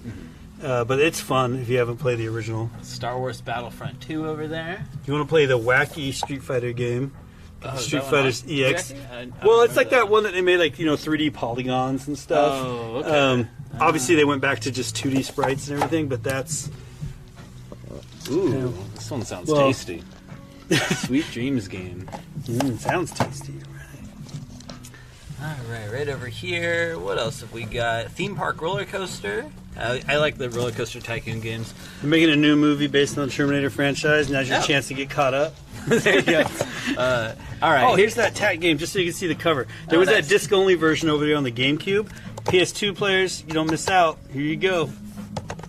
Right over here are some of my favorite games ever made. Right here. You get out of there, Project 8. You lay on the ground. We got Tony Hawk's Underground, and we got Tony Hawk's Pro Skater 4. Both of these... What do you do in those games? Oh my god, how dare you. This is a skateboarding game. I heard you wacky. It's like a life simulator of Tony Hawk. You just... Sure. No, it's your own life simulator. In this one, there's a story mode. You make your own skater, and you your put on friends clothes. betray you. It's just real life. And you're married. Yeah. Over here we got Wild Arms 3. And close it out with the X-Men Official, Legends, and Legends 2. Yeah, the Legends games are actually decent games. I recommend them. All right. That is a pretty incredible collection of PlayStation 2 games, if you ask me. Also down here, we have got a whole bunch of Japanese ones. I'm just going to quickly thumb through these. If you see any that you like, feel free to ask any of our lovely service people in the back for details. Literally, there are people in the back, like human beings, that are writing back to you. So don't forget to message DS Koopa Checkout if you want any information on these titles, and they'll do their best to get back with you. I was just checking in back there, and it looks like they are having extreme technical issues with the Whisper system. I think we have kind of overloaded it or something. I'm not sure, but a couple of the computers are crashing. So please be patient with them as they try to get to you. But be patient, but know that if they're overloading the system, that means we're selling some stuff. So if you see it, get it while you can.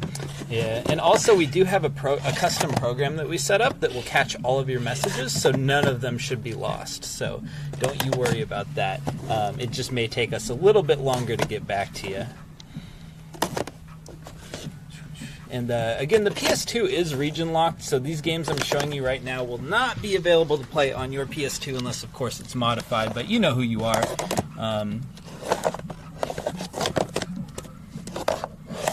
That's one of the things we pride ourselves on, is carrying a lot of import games as well as the American releases as well.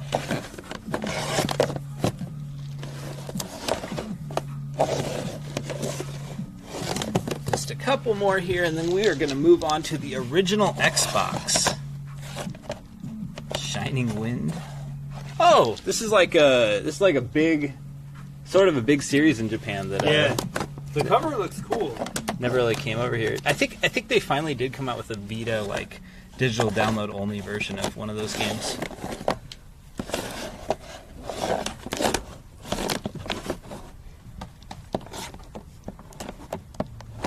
that a Mahjong game? Neat. I wouldn't be surprised.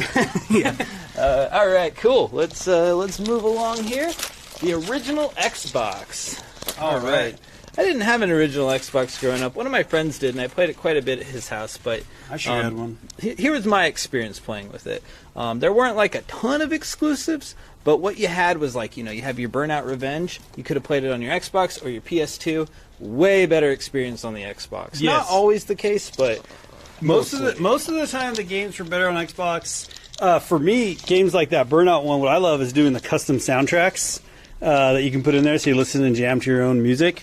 So I really love that aspect of it. Obviously, controller is just a preference thing for people, so you got that. But also, games usually ran in better resolution on the Xbox. I mean, they were the first console to do high definition. You could get up to 720p on there or 1080i, as long as you had the right cables.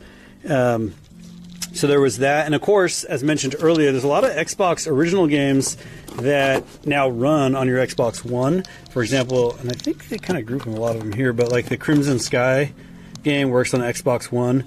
That was tons of fun to play. absolutely. And actually, can you believe they brought back online support for that thing? Yeah, that's just awesome. Crazy. And then here's that, Dave Mirra before the Triple X version of it. The rated your Dead or Alive fighting games. We got Destroy All Humans, works on Xbox One. Actually played this on my Xbox One recently. Runs really great on there, again, because they don't just make it work. They do some things to make the games work better. Here's that, as I mentioned earlier, Fight for NY. Here it is. There it is. Very hard to find title now. Pick this up if you can. I can't believe it's only $9, but I get it. Oh, this is the one you said it wasn't as good, the Enter the Matrix. But It's just kind of glitchy. yeah, but it is one of the ones that ran in 1080i. Oh, so it nice. actually ran in high definition at the time, as long as you had the right chords. Got Morrowind, pretty awesome. Dungeons & Dragons Heroes is a pretty fun game. Oh yeah, actually, wait. Let's take a quick look at that. yeah, I did play this one. That's great. What do we got? I over recommend here? it as well. I got Fable. That's kind of a standout over here. Actually, Freedom Fighters, this also ran in high definition. Freedom Fighters was pretty fun. It was like a sandbox type game. Open. You can just do different missions that you want to do. Back then, of course, the Grand Theft Autos. Yeah, and San Andreas, it looks like it will play on your Xbox One as well. Nice. Guilty Gear. Good fighting game. Got Half-Life 2. One of the Somebody best heard games it. ever Yeah, made. I'd say the game pretty sucks. Cody loves that game if you don't know. Half-Life, or Halo and Halo 2, Halo 2 Steelbook, and Halo 2 multiplayer map pack. We got all of them. This is back in the days of physical DLC. Yeah. Yeah. Cool. You would install that. And then, of course, back then, physical DLC, so one person bought this game, and then every friend, give it to all your friends, all your yeah. friends installed it. Yeah. But people didn't know you could do that at first. That was the thing, because it's so kind of new. So it's like people buy it, I got to buy it too. And then once someone learned, you don't have to. Everyone has to buy it. Yeah. You Looks like we got all the Lord of the Rings games here as well. can be Lord of all the Rings. And then we have this edgy looking Looney Tunes game. Have you ever heard of this? Loons, The Fight for Fame. Yeah. No idea what this is. It's just one of those Smash Bros, right? Like the fighting games, I thought. I don't know. It does kind of look like Power Stone or something. Yeah. If you want to really get a dangerous game, here's Manhunt. Whoa, no sticker. How much is that one? This one is $11. Nice. Marvel Ultimate Alliance as well. Those Max Paynes and the Fall of Max Payne, great game. Both of them were great games, actually. They're pretty cool. Microsoft was just getting in the console business, so they brought a lot of things that worked well on the PC. It's like MechAssault came over. I liked all the Midnight Club games. They have that arcade racing style where it's very easy to go incredibly fast and not crash, but still somehow a challenge. Midway Arcade. Over 20 classic games. Yeah, it's a good way to get a bunch of classic games on the system. I like that one. Yeah. It's a good collection. Even more Need for Speeds, Underground 2, Most Wanted, and Hot Pursuit 2. You kind of get into a lot of the sports titles here, although you do have the Blitz and the Blitz Pro. Nice. Then you move on. Ninja Gaiden, the 3D Ninja Gaiden. This doesn't say it on here, but I'm pretty sure this works on Xbox One as well. So Ninja Gaiden Black does. Oh, Black. That's right. That's right. Black. I was gonna say because I know I played it on there, but it was Ninja Gaiden Black. Oddworld Munch's Odyssey. This is one of Kelsey's favorite games. She will not stop talking about it. She absolutely loves it. Her favorite thing to point out about it is there's a fart button. Yeah, I was gonna joke like, that you can fart. It's true though, huh? Yeah. But that's in the original too, like the original Oddworld game. So earlier I mentioned those Outlaws, right? So it's kind of interesting. Yeah, this is interesting. So there's that Outlaw Golf, right? That's talking about. So this one was a Blockbuster exclusive. You couldn't buy this game before you know, Blockbuster. Just 9 more holes. Again, just beating people up and being kind of like X-rated in a way, or R-rated. 9 holes of Xmas. That was a 9 more. Then they switched and they went to volleyball.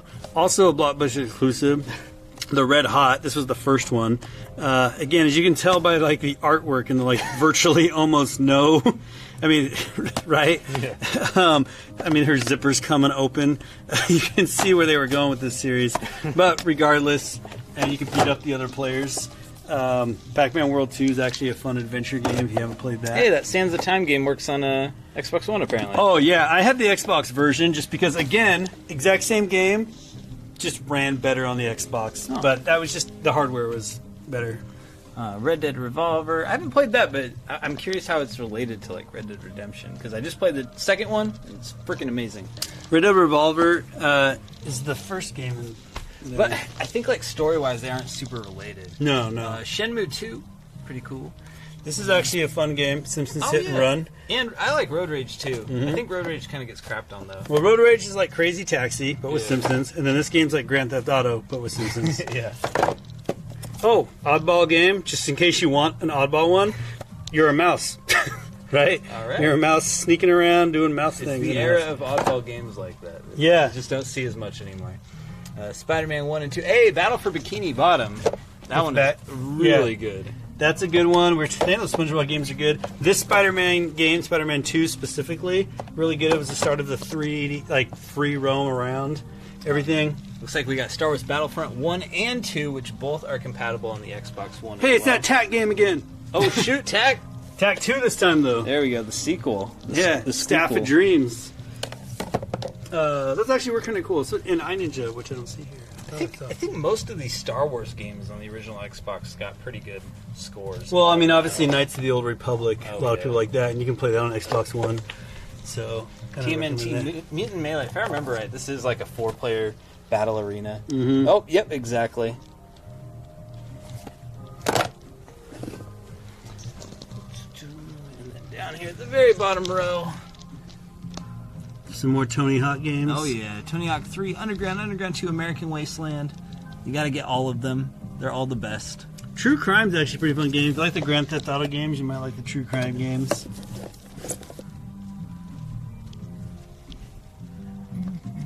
You're getting to the classic. You're getting to Zapper. Oh, Zapper the Wicked Cricket. Yeah. Here's what you do. You get yourself a copy of Sneakers. You get yourself Zapper. And you're all set. You get That's the all critters. the gaming you need for a year. All right. Whew, all right, moving on over here. If you didn't think Xbox was enough, here's even more. We got Xbox 360 and Xbox One titles. Let's see. Not a whole lot of Xbox One titles. Right next to a college, so it's like all the kids are picking up like the current generation stuff. But one kind of cool thing we have that I'd like to point out to you, because this actually belonged to me. We got Rage 2 Wing Stick Edition. So inside this copy of Rage 2, you got yourself a wing stick. Woohoo! Pretty cool, right? So yeah, just a couple Xbox One games here, including the hot new title Rage 2. It's pretty fun. It's alright. It's just very short, so I was done with it quick. Alright, let's check out these Xbox 360 games here, Pablo. I want to check them out. Did you play a lot of 360? I was all about the 360. I did. I was achievement hunting like crazy way back in the day. I had a lot of 360 titles. But let's go ahead and start there and move on down. It looks like practically all of the Assassin's Creed game works on Xbox One, it looks like. Yeah, the Assassin's Creed, a lot of them works on there. Alan Wake works on there, which I like the Alan Wake game. There's another like American Wasteland thing they made that was a downloadable game. But yeah, the Assassin's Creed. These are those this is that one of those Burger King games. They had the 3 Burger King games you could buy. Blur. I actually like this game a lot. It's obviously another arcade racing game. But if you haven't checked out Blur, that's a good one to do. Borderlands. There's another highlight, of course. But another Burnout. So this is one of those ones where Burnout Revenge came out across generation, right? So it came out on the Xbox, but then also 360. So 360 version would be the one they get. It works on Xbox nice. One, runs in high def. I'd pick that up. Let's see this real quick. I was just making sure you passed over some of my favorite games like Bayonetta. Bayonetta's pretty good, and Big Bumpin'. Oh yeah, I pointed out the Burger King game. Yeah, Big Bumpin's pretty funny. The Blur game wasn't. What's Oh, yeah. weird about that? Did you already talk about it? Yeah, I talked about my that bad. arcade racer. I yeah. should have known. I should have known. Yeah, I played a lot of arcade racing games. That Capcom Digital Collection would be pretty sweet to pick up. Well, that one's like kind of trippy. Works Yeah. with Kinect. It actually is cool with Kinect. Yeah. We brought this to like an art show, didn't we? Yeah, we that did. was cool. So that was fun to point out. Of course, the new Crackdown's out, so if you want to play the one before that, also runs on Xbox One. Deadpool. Does anybody love Deadpool? Yeah. I never played this one though, so I can't really. It's pretty good. It's just kind of action. I just call it action. Actually, And this is but before action they ever made the comedy. movie, right? So it's yeah, like, yeah. it's not like it's based because of that. Dead Rising was pretty fun, actually, like the first one. Oh yeah, Um, and that one I thought worked on Xbox One as well. Oh, okay. Yeah. I like the Dead Space games, if you've never played. They're a survival horror game, and they were run on Xbox One, so I would pick up Dead Space. All right. Right down here, Diablo 3. That's a ton of fun. New expansion for that out recently. Dragon Ball Z Budokai HD Collection, Budokai 1 and 3. Pretty cool. I love those games. Elder Scrolls Oblivion and Skyrim. Now, your Skyrim isn't going to work on Xbox One. That has its own version, which you should try because it's quite a bit enhanced. But I always loved Oblivion a lot. There's like quite a few unique, charming quests in there that you'd be missing out on if you just totally skipped that one. I'd say start this game now. By the time you're done, Elder Scrolls 6 will get a release date. We also got Fallout 3. You like the Fallout games? I absolutely love the Fallout games. Here we have New Vegas, which is a lot of people consider like kind of the best of the modern ones. We also got Game of the Year for Fallout 3 and just plain old Fallout 3. All of these will work on your Xbox One, and they work quite well as well. Well, yeah, because 360, every game is required to run in HD, so it's pretty easy to make them run on Xbox One Nice. when they do that. And Grand Theft Auto 5 Special Edition. What's so special about this? Cardboard box. Yep, cardboard box. All the Halo games, it appears, work on the Xbox One as well. But there you go. Combat Evolved Anniversary. The only thing missing from the series, I guess, is Halo 2, isn't it? Huh. Yeah, over there. Then everything could work on it. On Xbox One, I mean. Kind of an interesting game. I wouldn't dismiss it, but you're not going to write home about this one. But it was, by Rare when they were trying to make their next Banjo Kazooie. But Yeah. so it's in that realm for like $6. We got Konami Classics here, and I was pointing this out to people last night, actually. But, okay, Frogger. It's like, okay, it's Frogger, Honestly, I kind of write that off a little bit. Super Contra. Okay, that's kind of cool. Here's basically what they're selling. The Symphony of the Night is what they're selling here. But the other ones is like, I guess I'll take those two. But give me that Symphony of the Night. This game's awesome. I absolutely love LA Noire. This is like the complete edition, so it comes with the DLC as well, which is like quite a few extra cases. But Does this not run on Xbox One? They maybe. put a version on Xbox One, so maybe that's why they don't make that run on Oh it. yeah, but yeah, definitely pick up LA Noire. It's a blast. We got Left 4 Dead 1 and 2 as well, Xbox One compatible. Whole bunch of Lego games. Oh my gosh. No, the Lego games are Every interesting Lego game. because it's one of those ones where you kind of luck out as a consumer because honestly, they make a lot of them, yes, right? Yeah. But most of them are pretty good. You know what you're getting? If I was you, I'd buy this pack, though, because you not only get Lego Batman, which was really fun, but you also get Pier, which is an awesome racing game. This game does run on Xbox One. Interesting enough, if you try to buy it digitally, it won't let you. But if you pop in the disc, it works. So I would buy that package.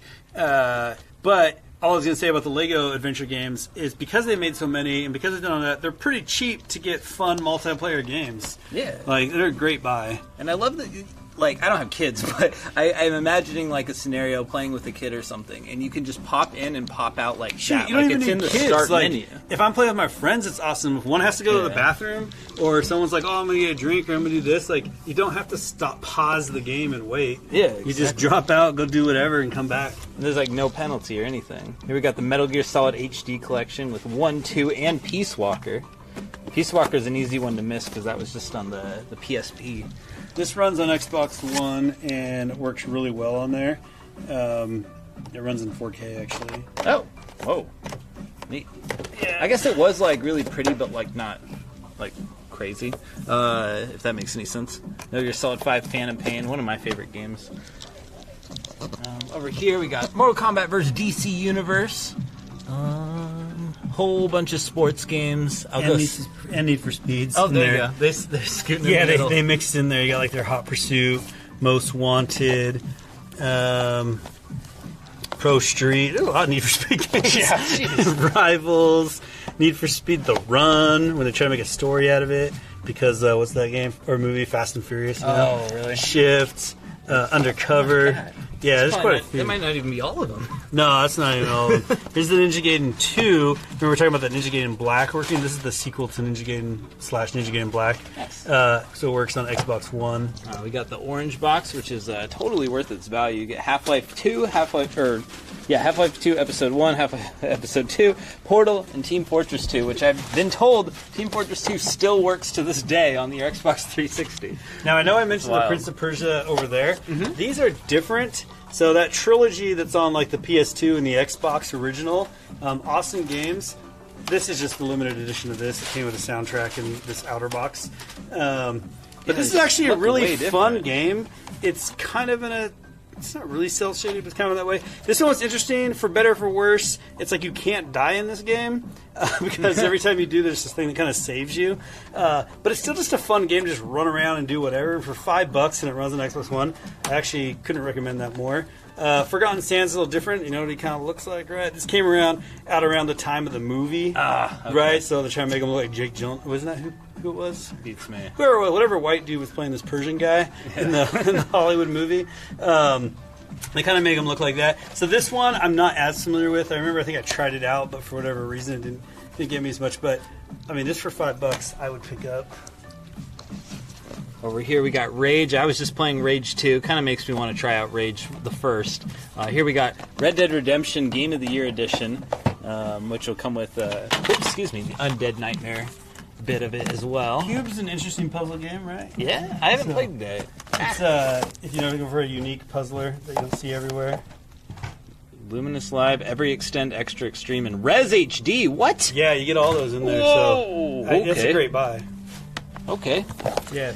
Resident Evil 5, like everyone kind of craps on these ones for being, kind of actiony and crazy and dumb.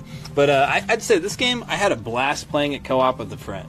No, you're at the alley. So I'm a huge, for those that don't know, I'm a huge, Biohazard / Resident Evil fan. When Resident Evil 5 came out, what I basically described it as was, it was my least favorite, quote unquote, Resident Evil game, but it was my most played Resident Evil game. Wow. Right? Because of that, because I played it through with a friend co-op, I played it by myself, I would just play stages online with random people. Really love Resident Evil 5. Just tons of fun, but it's definitely not like the Resident Evil you're expecting. No puzzles whatsoever. It's not really that scary either. I mean, it's pretty grotesque, like these are scary monsters, but they're not scaring you. They're like kind of screaming at you. Yeah. But I really liked it. I don't know. I'm not ashamed of it. Skate 2. It's pretty good. The Sniper Elite games are pretty fun too. We got some of the Spider-Man titles. Those are always pretty tough to find, actually. Man, I'm stoked about that one. Oh, nice. I'm stoked about this one. We got Tales of Vesperia, recently re-released on the Switch. We got Terraria. There's never been a better table tennis game than Rockstar Presents Table Tennis. I just thought that stood out as kind of odd. But literally, everybody did. Yeah, literally, they just like Rockstar. They make Grand Theft Auto do that, and then what they've been doing with all that cash money they earned from that game, trying to figure out how to make passion project. Yeah, they were trying to figure out how to make the most realistic table tennis they could, and they succeeded. And we'll give them that. We got all the Tiger Woods here. Is this the test drive that's like all of...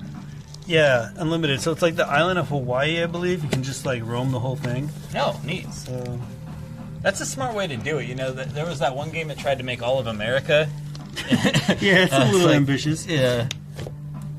I mean, if you haven't gotten into the new Oh Tomb yeah, Raider the new Tomb Raider series, series is great. it's really good. And so for $8 just to get into that, I'm sure this. Well, I guess it doesn't say it, so I won't claim it. The Xbox One.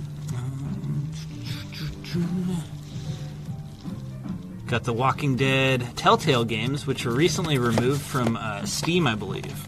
So there is a good possibility that the physical versions of this game are going to be the only way to play it in the very, very, very near future. So maybe pick those up if you're Physical, baby. ever thinking you wanted to play them. Let's get physical. Speaking of Wolf Among Us as well, I think this one to me has always kind of been like an overlooked in the Telltale series. I think it's like one of their last good ones. And then they started kind of going downhill from there. But that one's a lot of fun. And it's cool, too, because it's like a series. It's from a comic book series called Fables. And I had no prior knowledge of it, so it was pretty cool just being presented something fresh, you know. You don't know Jack? Whole lot of fun. All right. Whew, doing good. It's been a marathon of checking out games, but here we are now with the PS4 and Also, PS3 my favorite games. games. Hey, Just bang. Hey, that's mine. Were you Cody Bangs with that can? Woo! Playing that game, you're winning. Doing PS4? Yep, PS4. PS4. Oh, some pretty interesting titles here. A lot of limited run titles, including Broken Age. Right. Flip that around real quick. Yeah, limited run title. That's one of the earlier ones. Number 60. Let's see here. Another one, Gunhouse. It's pretty cool. Earth Defense Force is pretty wild. It's cool artwork. Yeah. We got Ni no Kuni 2. Nobunaga's Ambition. Odin Sphere. Overwatch. Oh, Zero Time Dilemma. I forgot that even came out on PS4. So that's the third in the Zero Escape series. The first one was 999, then Virtue's Last Reward, and Zero Time Dilemma. Traditionally only on the DS, which they're also all on there, but now they've ported them to PS4 and the 3DS. Or PS4 and Vita, excuse me. So, all right. Jeez, Cody. I did not play the PS3 a whole lot, so maybe you can carry me here a little bit, but... Yeah, I mean, this was, right, so besides exclusive, most everything that came out on the Xbox 360 came out on the PS3 and vice versa, except, of course, there was a lot of exclusives. So you're going to see, well, like, this is an exclusive. I don't really play a lot of RPGs, so I'm not as familiar with this game, but this is a... Artemilico? Yeah, is this... Here's an interesting one. Best of the PlayStation Network Volume 1. And right away I see Tokyo Jungle, which is a pretty crazy, pretty wild one. You ought to look that one up if you haven't heard of it at all. I mean, these Batman games are pretty great. If you didn't actually get into the Arkham City games, I would recommend them. I don't recommend doing this to your cover if, like, you're selling a game. So earlier, when we were looking at the disc-only games, we just talked about the Indigo Prophecy, right? Mm-hmm. And I said that was the first game. So this is like where they've come. If you didn't know, Beyond Two Souls would be one of their more PS3 era game. Sony ended up basically buying them as a second-party publisher. Mm-hmm. So now they're exclusive to Sony consoles. But that's a great game to pick up if you hadn't. You get to basically make all your own decisions and things. It's kind of like playing an interactive movie. Mm-hmm. Darksiders is actually a really fun game. It's kind of a mix, like a Legend of Zelda game with like a God of War. So if you haven't played the Darksider games, I recommend those ones. But yeah, kind of mentioning earlier, like a lot of the same games were on here. Deadpool, but I'm sure we're going to get to some exclusives that I was. I haven't played Dishonored actually. It's kind of it's pretty cool, but I just want to jump to this because Heavy Rain. Yeah, so they did Heavy Rain before they did Beyond Two Souls. But again, these are just some great games that are exclusive to the Sony systems that if you haven't played them, recommend. Right here, El Shaddai. This one's pretty uncommon. Essentially, something blah blah blah. Here we got Game of the Year edition of Oblivion. So that'll come with the awesome DLC. Some of the it's funny because Oblivion's simultaneously responsible for like insultingly bad DLC and the best DLC. There's like a DLC story mission on there that's really great, and they also famously had like the horse armor DLC, where you just buy like cosmetic armor for your horse, and now that's just like a thing. They're paving the way. Here we have the most frustrating PS3. You notice how they're all like this orientation, and then you come across Fuel, and it's the wrong way. Get the hell out of here, Fuel. So, just talk about some exclusives. Obviously, the God of Wars. This is the God of War collection where you get 1 and 2. Then you can play 3. Awesome games to have in your series if you like action adventure games. But also if you like action adventure games, Genji, I mentioned over in the disc only section, Folklore. Both these games are kind of overlooked because they came out earlier in the system's life. And if you know anything about the history of the PS3, it didn't sell so hot in the beginning because it was, really expensive. And it took a while to warm up. And once it did, it dominated the generation basically with games. But in the early life, some of the Sony exclusives just got overlooked. So I would recommend checking those out. Here's another kind of the anime exclusives. You'll see a lot of NIS titles. The Guided Fate Paradox. Let's see. You're going on to more exclusives. You got the Infamous. and Infamous 2. These are also great Sony titles that are only available here. But again, those weren't overlooked because they came a little bit later. So we're talking about L.A. Noire over on Xbox 360, where you go on the PS3.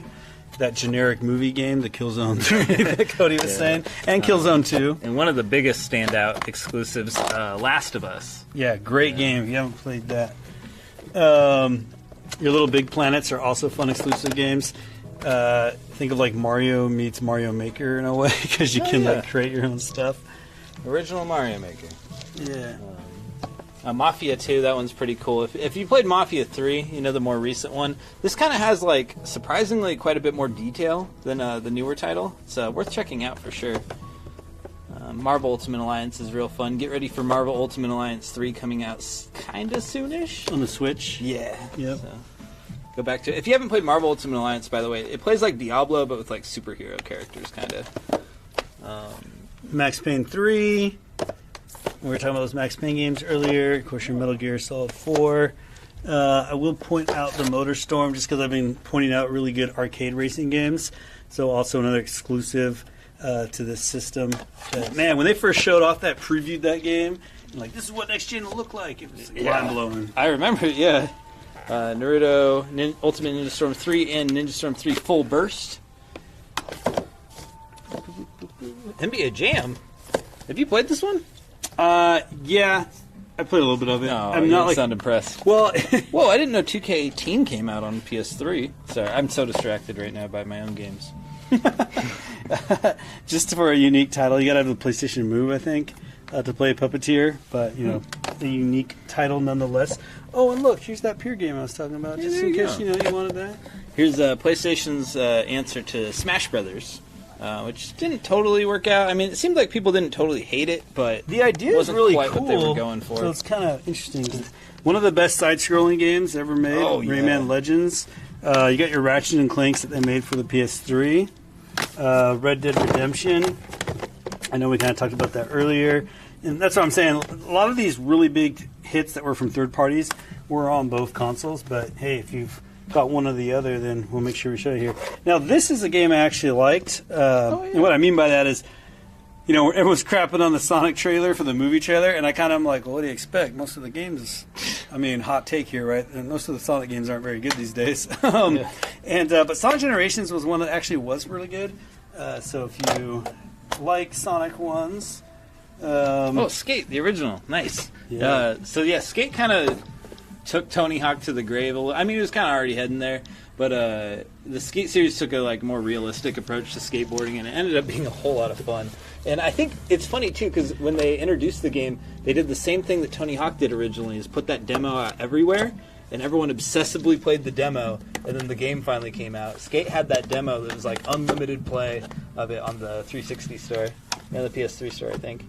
Yeah, I can never stand it when like Nintendo does this a lot, where they give you a demo, like you can play it only a couple times, and it's like, weird. if I get hooked on it, then I want to try it some more. These are just some good titles that are on the PS3 here that we got. You get your, Sega Genesis collection, so you get some of the original Sonics, Soul Calibur 4, South Park: The Stick of Truth. Nice. You haven't heard of that? It's one of the funniest games. Yeah, I exactly. can't believe how good it is too.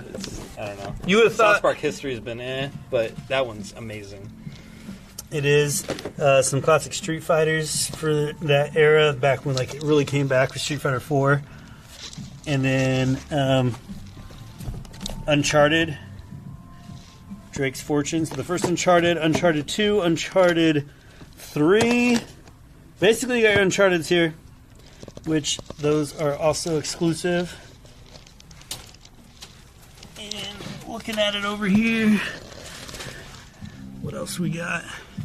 Oh, here's a title I'm not really familiar with. The Witch and the 100 Knight. Knight spelled like a knight in armor. Yeah, I'm not actually familiar with this title. A dark fantasy action RPG. Well, for $12, maybe give it a shot. Or if you know about it, maybe you'll like it. I don't even recognize that one. I might have to check that out. A couple Japanese titles here. Since it's hard to tell in there, I'll show the fronts.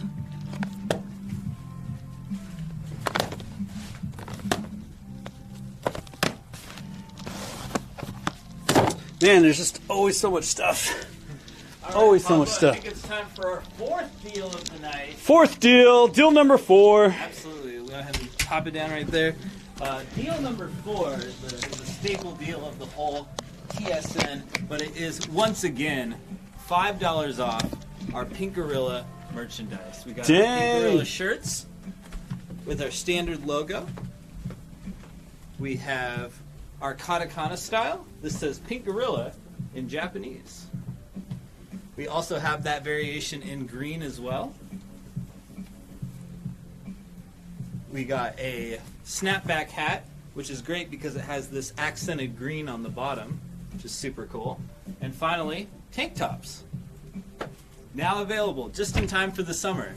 So all of these are $5 off. Standard is $20, and we do this really cool thing in store where if you wear one of our Pink Gorilla merchandise, like a hat, shirt, tank top, whatever, come on into the store wearing that. We'll reward you with a 10% discount on just about anything. What in if the I have store. the Pink Gorilla panties from back in the day? Do they still work? Absolutely. Sweet. If you got those panties out there, I'd be interested to know, actually, if anyone out there still has those. That was a long time ago, folks. And, yeah, that deal doesn't matter where you are. You don't have to be local. You can be from far away. Buy yourself an airline ticket, fly over here wearing your gear to save some money. And on Fridays, we actually offer 20% off just about everything in the store. There's very few exceptions, like brand new games and things like that. So if you're interested in any of those, we have sizes small through XXL. The hats are just kind of snapback, one size fits all. Yeah, thank you. Let's move on to some more games here. The games never end. No, they do not. I think it's about time that we check out some PSP games. PSP. And a Nathan Beck. Right. He's one of the guys helping run around getting all your games, folks. So Really? Full name on stream. Cyborg. All right. You just doxed me, bro. All right, right over here. These might be a little hard to see, so I'm going to try to go as slow as I can for you. But we got ATV, Ben 10, even more Ben 10, the Bigs, more the Bigs. Oh my gosh, so big for such a small console. Crash of the Titans, Daxter. What is this? What is that one? DJ Max Fever Emotional Sense. Wonder why it's so cheap. Maybe it didn't turn out super well. Who knows?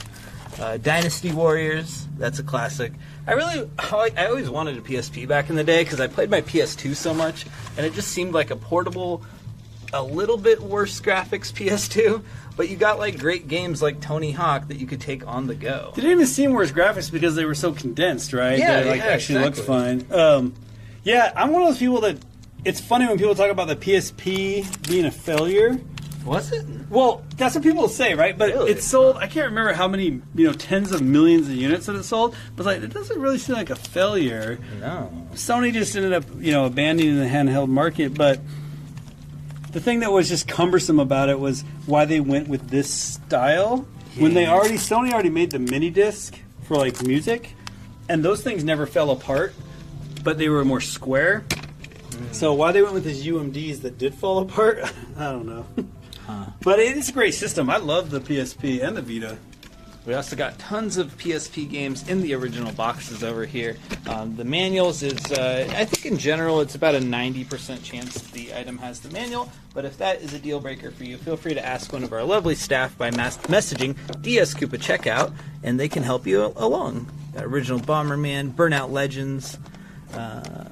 The con is kind of unique to here, so it's not on. Yeah, it's like because a lot of titles on the PSP were just kind of either scaled down or different versions of like the PlayStation 2 or 3 more like PlayStation 3 versions. But the con is kind of unique, and it's a unique experience.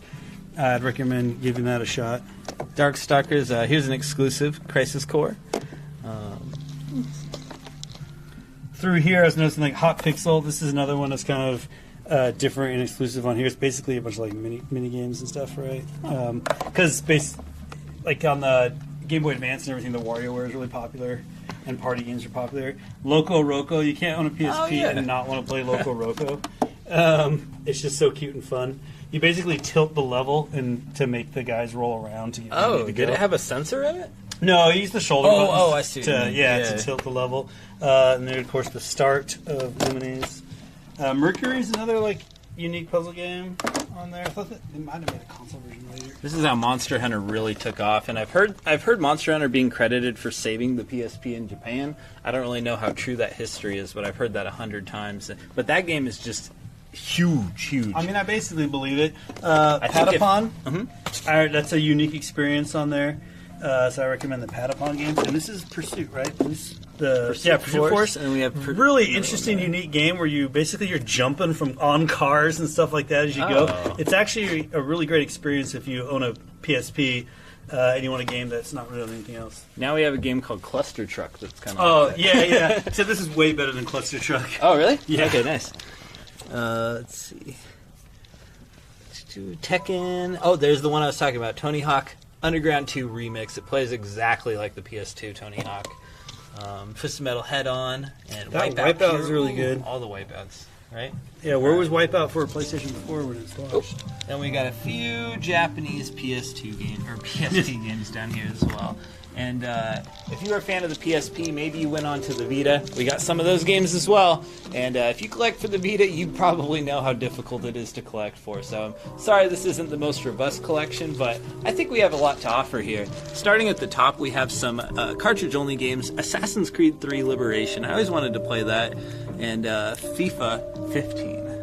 A lot of the titles here that you're going to see are limited run titles. If you're not familiar with Limited Run, it's a company that makes games that were previously digital only, and they make a small limited run of a physical version. So this game here, Another World, I don't know exactly how many copies of this game exist physically, but it's typically around 2,000 to 4,000. You would say it's limited? It's very limited, yeah, absolutely.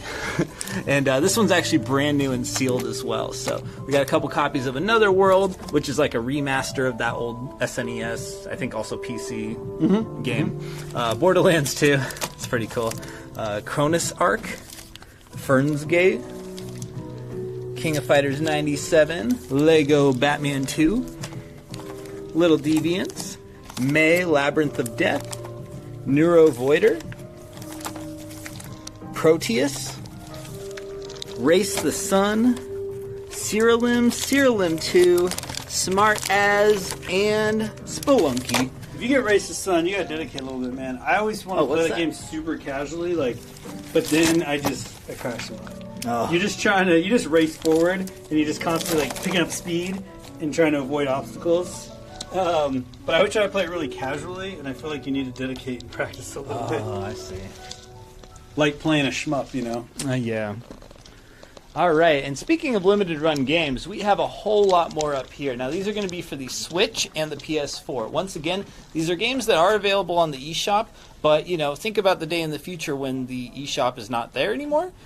this may be the only way to play some of these games. So it's kind of cool to collect your favorite titles.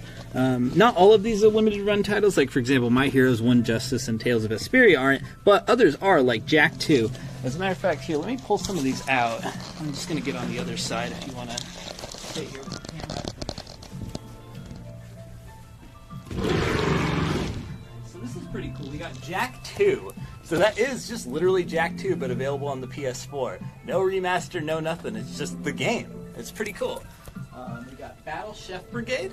This is a kind of interesting one. Like, you go out and fight monsters to collect ingredients to cook, to enhance your powers, to fight more monsters to collect blah, blah, blah, blah, blah. Hey, show that other Jak 2 cover. Oh, yeah. So there is an alternate cover. And don't worry, if you plan on opening it, don't worry about specifying covers, because they're actually all reversible.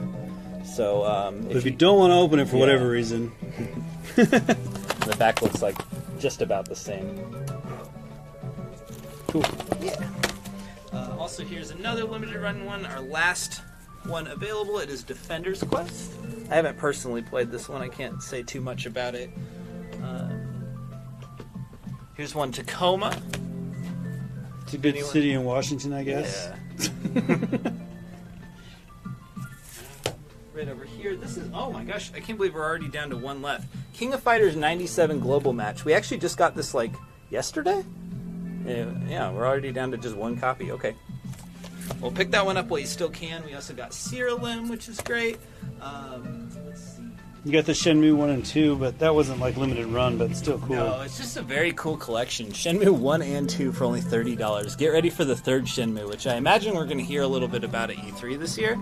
I haven't really kept up on it, but that's a cool collection to pick up.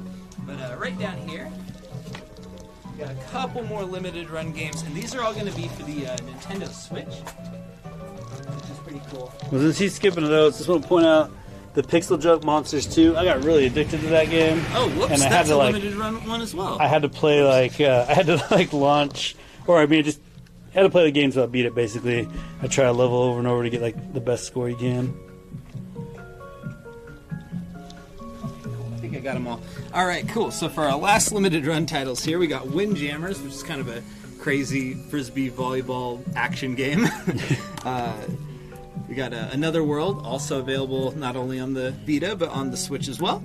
We got our last copy of Iconoclast. Go ahead and look up a trailer for this. It's like beautiful pixel art and like pretty cool fast-paced platforming action.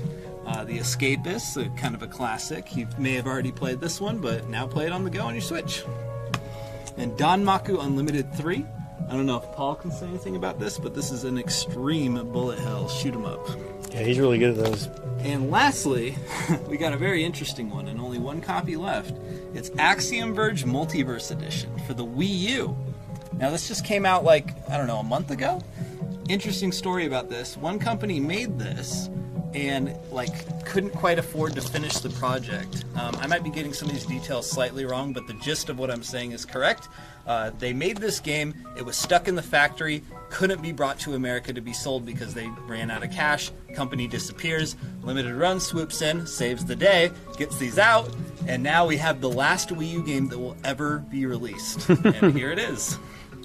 So, pretty interesting stuff there. Windjammers is pretty cool. Oh, yeah. Yeah, think of like tennis or dodgeball against each other with flying discs, aka frisbees. All right, cool. Moving on. We got some Wii games to attend to, and then I think we'll kind of finish it off with some handhelds. Yeah, we got about 20 minutes left, so let's hurry this up. We've been taking it nice and slow for you guys. Hopefully you've been able to see everything you've wanted to. Right here. I didn't play the Wii a whole lot.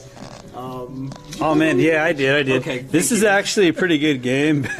I know it looks cheesy from the cover art, but it's a fun side-scrolling action game, which of course everyone was focused on 3D games at the time, but that was really cool, so I recommend that. I always like playing those that go bring the technology a little bit back, because I feel like they can really nail down the gameplay. Well, Yeah, no, Hopefully exactly.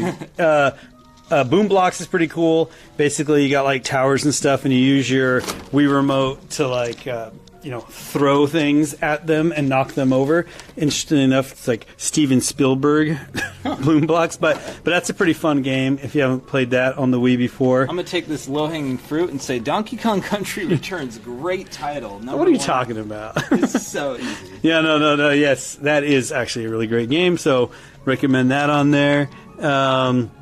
Let's see what else. House of the Dead Overkill, pretty cool. They took the House of the Dead series and made it M-rated and basically like a Grindhouse style effect to the game. And of course, you just use your Wii remote as the gun, so it does work. The thing about the Wii that I've always kind of thought is, I certainly wouldn't recommend video games as an investment in any way, but if you had any interest in collecting for the Wii, I think now is about the time. The GameCube is kind of on the rise as the hard-to-get console or game now, and I think the Wii's going to be next, just based on history. So if you see any of these titles now that you think, I might want to play that one day, now would be the time to get them, I believe. You kept getting kart racing games from everything you can. Yeah. So you even got the M&M's kart racing game, Mario Super Sluggers. You got Air Bud the game. Monster Hunter 3 Try. Interesting on there, but let's see what else is actually good on this system. You got the Wii edition of Resident Evil 4. This just came out for the Switch this week. Oh, really? Yeah, Okay. but the only downside is, or if you consider it a downside, is with the Wii edition, you were able to use your Wii remote as like a pointer for shooting and everything. And for some reason, they didn't do that in the Switch version, even though you could. But that's just because they ported the Xbox One and PlayStation 4 versions. What is this? Rock Blast. It looks like... Oh, yeah, like a Match 3 type game. But Bust a Move or something. yeah, they're actually... Earlier I talked about the Sonic Generations game being good. Sonic Colors is also one of the really awesome Sonic games that they made in a while. So I really recommend Sonic Colors. My only downside, or the only thing I don't like about it, is that if you're using the Pro Controller or the Classic, they make you use the analog stick to move as opposed to the D-pad for whatever reason. But if you just use the Wii remote on the side, then you can use the D-pad to move. So it feels more like Sonic in that regard. And obviously, Super Mario Galaxy, Tony Hawk's Proving Ground, I think, was one of the only kind of traditional Tony Hawk games we got on the Wii. Yeah, because otherwise you got things like Downhill Jam, which they try to... Tony Hawk's Yeah. Ride and Shred, which are an interesting experience. I mean, like, if you have a sense of humor, these can be pretty fun. Of course, you need the skateboard peripheral, but they're an experience. Yeah, and those would be kind of the standouts that I would mention there. These are just some Japanese titles in case. So we have some really good ones here, like Mario Kart and Mario Party, but however, keep in mind your Wii is not able to play these unless you have a Japanese Wii or a modified Wii, so buy at your own risk here. Tales of Symphonia, Tales of Graces. This was I really love this. This is just fun fact to drop on you. So in America we got this like Nintendo Selects kind of border cover. In Japan, they actually got this like slip cover. So you still got the original game under there, but on top of it, you have your Nintendo Selects cover, just to kind of, promote that it's at the lower price point. But not to scar you for life. Yeah, exactly. You bought this game cheap. Yeah, here's your punishment. You gotta Yeah. look at this on your shelf. So real quick, here's a bunch of strategy guides here. This one's a cool cover. I just like this cover. Wanted to point that out. Yeah. Not all of them are strategy guides. Yeah, like that one. We got just like some Game Informer issues, some like one or two Nintendo powers down here. Here's a cool one with the Metroid on the cover. Galactic Game Boy hit. This, oh my gosh, this amazing. $2. Look, it's like a playbook. Someone has got to buy this, please. We're begging you here. Yeah, some interesting books. This is actually a pretty cool book on the Super NES. Super thick and heavy. And Volume 2 of that is coming out soon. That covers every single game that came out with like pictures, game descriptions, and all sorts of stuff. And Volume 2, I think, just came out or is coming out extremely soon. It's coming out real soon because I pre-ordered it and I haven't got it yet. Oh, okay. And then Tony Hawk Pro Skater 2 guide. Sorry, I got to shut up about Tony Hawk. And the High Ninja. High Ninja's a good game. All right, so right over here, I want to hit up PC Engine and TurboGrafx. Ooh, I've been waiting to get over here because it's Wait, like... did we not hit the rare case yet? No, we haven't. Oh my God, we are Whoa, let's hurry up. Oh my gosh. Special treat, everybody. We've been going so slow. I'm sorry, guys. Thank you for your patience. All right, we got to hit up the rare case. There's a lot to talk about here. I'm going to go grab the keys. Pablo, if you could dance or sing or something. Yeah, basically, guys, he didn't grab the keys, but you really don't need it to see a couple of these things. Like, you guys all know what a component cable is for the GameCube. Well, boom, we got it right there, right? Let me tell you about... No, not everyone knows about the component cable. Oh, not everyone knows about it? Well, I just feel like people search that out. I don't know if he wants to tell you more about it or not, but... I will. Oh, yeah.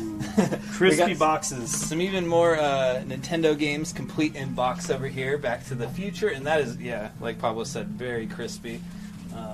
These, I believe, should all have their manuals as well, unless otherwise marked.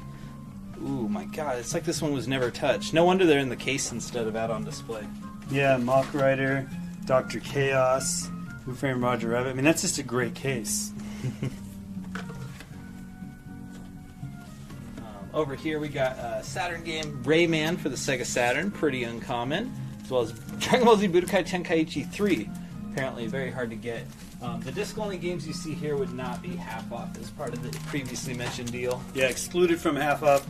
I know earlier, too, with ColecoVision and Atari, we're like, most games are super cheap, but every once in a while you get something, I mean, $20 isn't that crazy or anything, but here you get, in its original box, Donkey Kong Jr., Here we have Marvel vs. Capcom 2, one of my favorite games ever, because it's, you know, you can get away with button mashing in this game and still have a great time. Also, Tron Bond, The Misadventures of Tron Bond for the original PlayStation, extremely hard to find. And this is just another one of those ones where it's just because it's extremely hard to find, right? So you got the WrestleMania, the arcade game, but the 32X version. And again, so this one is hard to come by. All right over here, we got Dokapon Journey for the Nintendo DS. Just the loose cartridge alone. That thing's amazing. Yeah, take a peek at that. Yeah, you gotta look at this. So this is for the Sega Saturn. This is the Bomberman. Comes with a multi-tap. Yeah. And he's gonna a show lot of stuff. Yeah, Check this out, guys. All right, this thing is amazing. So inside we got 3 boxes. You thought it was just one box. You were fooled.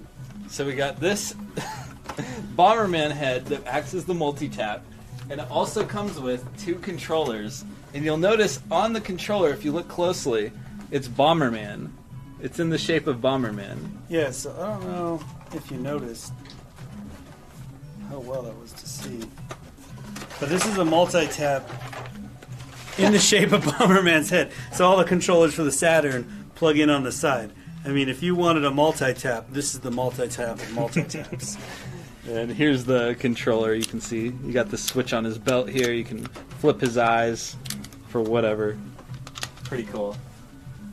Did you show off that stuff up there? Not yet. Oh, no. yeah. So for the component cable, if you're not familiar, this was only available to be purchased through Nintendo's online store, right? Yes, correct. That was at a time when like online wasn't ever. Yeah, it wasn't you know. really. I mean, Especially online like online shopping, shopping, yeah. and doing that sort of thing wasn't that big. It's back, you'd load up a website and it would load up. But that was the way you had to order it up. You'll notice it's missing the audio components of the component cable, and that's not a defect in this cable. That's just how they made them. So you actually had to use it in conjunction with the composite cable to get your audio out. Correct. There are cheaper alternatives to this, but a lot of people prefer Nintendo OEM hardware. So there is like the GCHD, which we sell on our website, and also we have available for $125. Which I recommend. I bought it from here, and it works great. Yeah. And I own 2 of these that I bought back in the day. I was the guy who ordered them up, and since you couldn't get them in stores, I ordered 2. The GCHD is a lagless HDMI cable, or adapter, excuse me, for the GameCube, which just works phenomenally. Right over here we have Quad Run. You ever see an Atari game for them? Oh, I'm sure you have, but I have not seen. You don't see many Atari games that really cross even the $10 mark. But yeah, Cosmic Corridor as well for $40, and finally Motocross Racer. This is in an extra large Atari case there. And then, are you able to talk about these ones at all? Yeah, of course, man. What do we got here? Well, actually, not this game as much because I never played this. What's it called? Alicia the Dragon. Okay. Alicia the Dragon. It looks cool. From a distance, I thought it was like kind of a gauntlet or a shoot the side scroller game. Okay. You know what I'm talking about. The famous one. Now I'm blanking on Golden it. Axe? Yeah, Golden Oh, Axe. yeah. From a distance I thought it was that. And I was like, why is this so much? But I see. It's a game I haven't heard of, so that's going to be why. All right, this one here is Nurse Love Syndrome. This is a limited run release as well, one of the more recent ones. This one's quite a bit more expensive. It's that's just kind of how it's priced on the eShop as well. Pretty cool. This is much more limited release than some of the others. This is partly because it was one of the last, Game Boy Advance games in the Game Boy Advance Game & Watch Gallery series that they made. So they didn't produce as many. Usually when a system's going out, they know people have moved on. They're buying, DS games and stuff like that, so they don't produce as many, but they were still making games. But if you're familiar with the game, if you're not familiar with the Game & Watch, basically the Game & Watch was little portable handheld systems from Nintendo. Way back in the early 80s, they just had a singular game on an LCD screen. So what these were they have those games in there, and then they made a modern version that looks like with Game Boy Advance graphics, so you can play both. So just a collection of those things. I don't know how well you can see there. And then, of course, you have that Dragon Warriors 3 on the handheld here. This is just a Game Boy Color game that's very hard to find. And here it is with the box and everything. So I would definitely pick that up if you're looking for a hard-to-find game. All right this way, guys. We have our second part of the rare case available now. Over here, we can start at the top with some Famicom games, including Final Mission, complete in the original box. Famicom boxes were just really all over the place. Like you were saying, they kind of conform to the smaller cartridge, but every once in a while you got kind of a wacky one. But that one's pretty cool. You got Cowboy Kid, Kage, and Saint Seiya. So I'm going to try to go through these a little bit faster because we are running out of time, guys.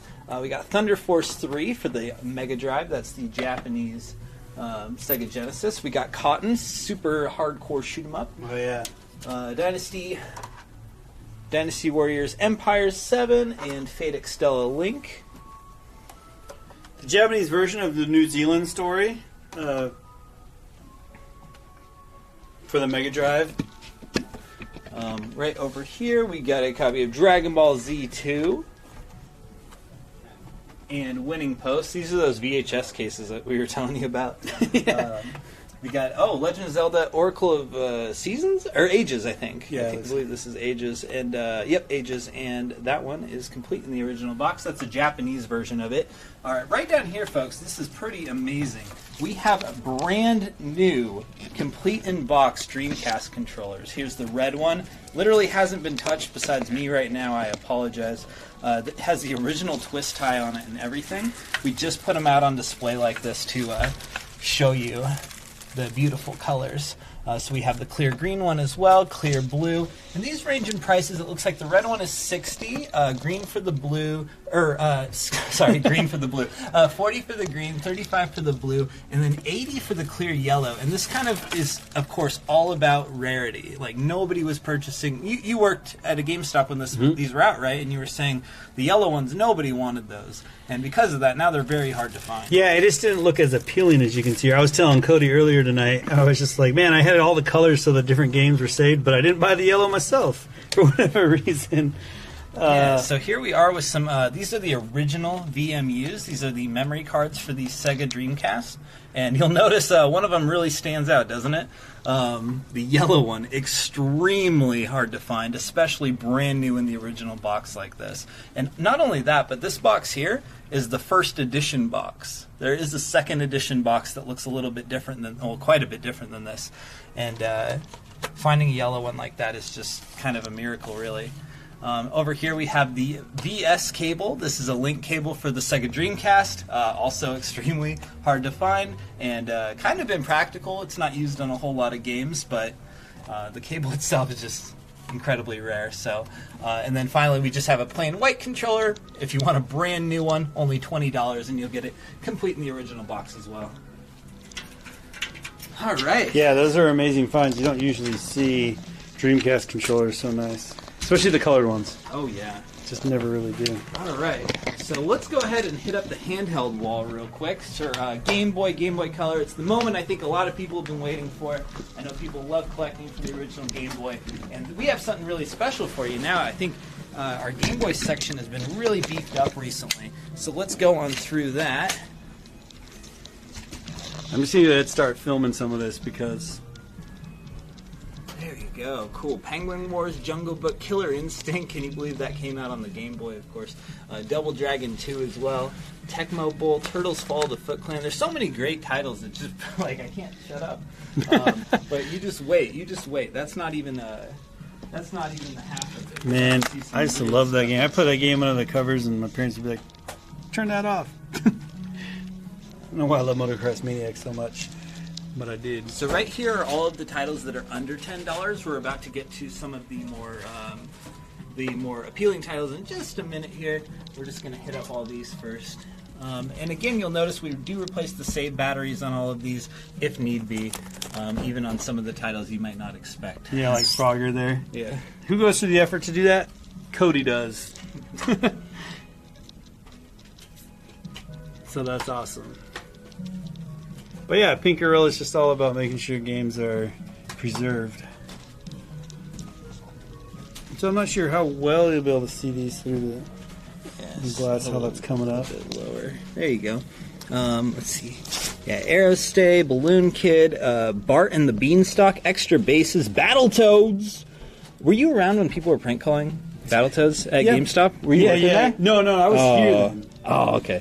Castlevania 2, Belmont's Revenge. But I never got it.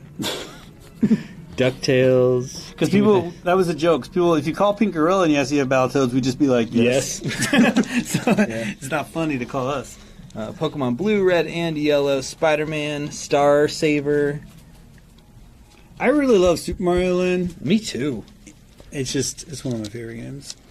We got the Pokemon Gold, Warlocked. Here we have some pretty cool Japanese ones. So first up, Tailgater. Very, very hard to find game in both America and Japan. A little bit easier to find in Japanese, luckily.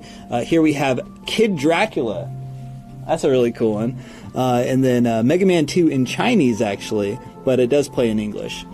Here we have the Japanese game, Pokemon games, Blue, Red, and Yellow. And a couple other like Rockman World and Hammer and Harry, stuff like that. Let's go right down here to the Game Boy Advance games, Dark Arena, Dr. Mario, Dotstream. Do you remember much about the Bit Generations titles? I kind of forget what their deal is, but they're like kind of, from what I remember, like experimental. They were smaller games that were more puzzle based, and then they were only released in Japan, and just little unique titles that they would do, and they did limited runs of them, kind of. Nice. And they conformed to like a certain style in the box art and the label, so they all matched. It's part of like the same series. They all had, they had those really cute, like square, unique boxes, like, and they're all shiny and stuff too. Yeah. Here's some Japanese imported complete in box games, as well as a few American ones. Seems like the in-box handheld stuff sells just real quick. Any of the cardboard stuff, at least. Yeah, that Snoopy's will probably get snatched up. Got Hamster Paradise 2 and 3, as well as Hamtaro. Any hamster fans out there? Yu-Gi-Oh! 4. Oh, baby. Only $2 with a brand new save battery. Alright. You go ahead and show off these DS games here for me, sir. Of course. Little DS section, I gotta be real with you. It is a little limited at the moment. We Cody snatched them all up.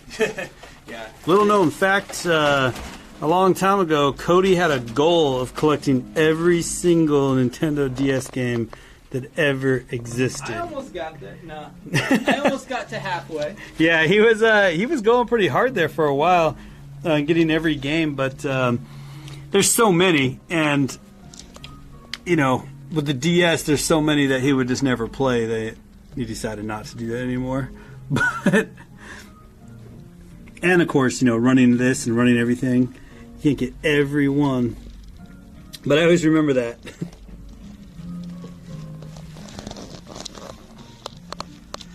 Yeah, The there's drawn a lot of shovelware, but that was part of the fun, was exploring all of that shovelware, Yeah, that's the one thing about it. You'd get them and you would try them.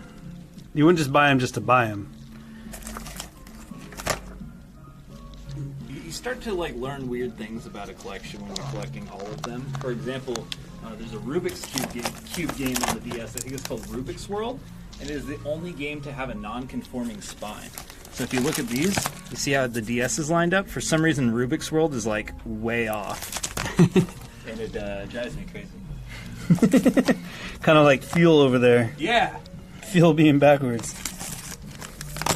Fun fact, a friend of mine has like 40 copies sealed of Deal or No Deal. He's always trying to pawn them off on someone. What a schmuck. No deal. Lol, it's so funny. I'm laughing out loud. Got the pets, Yeah, we got cats, so many cute pets. tigers. Look at If that. you're into wanting some sort of animal, we got it. Exotic animals for sale. Or, hey, why not get all of them at once? Play some math. Here we got Mega Man Zero collection See more of these collections. They're and cool Mega to Man have. ZX. More animals. Oh, hey. The Quest Trio is actually pretty cool.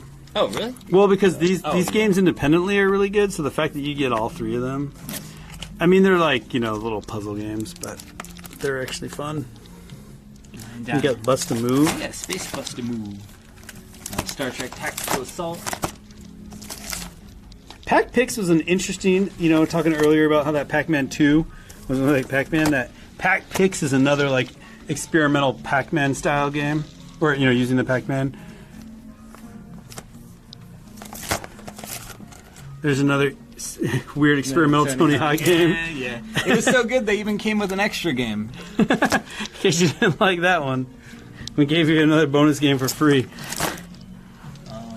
And then right here, we are on to one of my favorite systems ever, the 3DS. There's just like all of the Nintendo first party games that came out on it were like the best in the series. You know what I mean? Like the Animal Crossing New Leaf is the best Animal Crossing. Mario Kart 7 was like the best Mario Kart. Samus Returns is incredible. The Pokemon, Donkey Kong. There's just so much stuff. I'm a big. Well, I don't play many RPGs, but the one I like is that Etrian Odyssey, and it's great. We get remakes of some of the most interesting, some of my favorite Zelda games. So this is a sequel to, like, a lot of people consider the best Zelda game in the series, Link Between Worlds, and then Majora's Mask 3D and Ocarina of Time 3D. It's an incredible collection. Did you play a lot of the 3DS? I did. I have a lot of games for it, and I gotta agree. I think it's really cool. I mean, you even get Luigi's Mansion. I love that one, Yep. Dark Moon. So great. The Mario and Luigi games. Yeah. Oh, this one's super uncommon. Oh, kinda, because it's one of the last 3DS like first-party games that came out, and it sold miserably. So you're probably not going to see a lot of those around.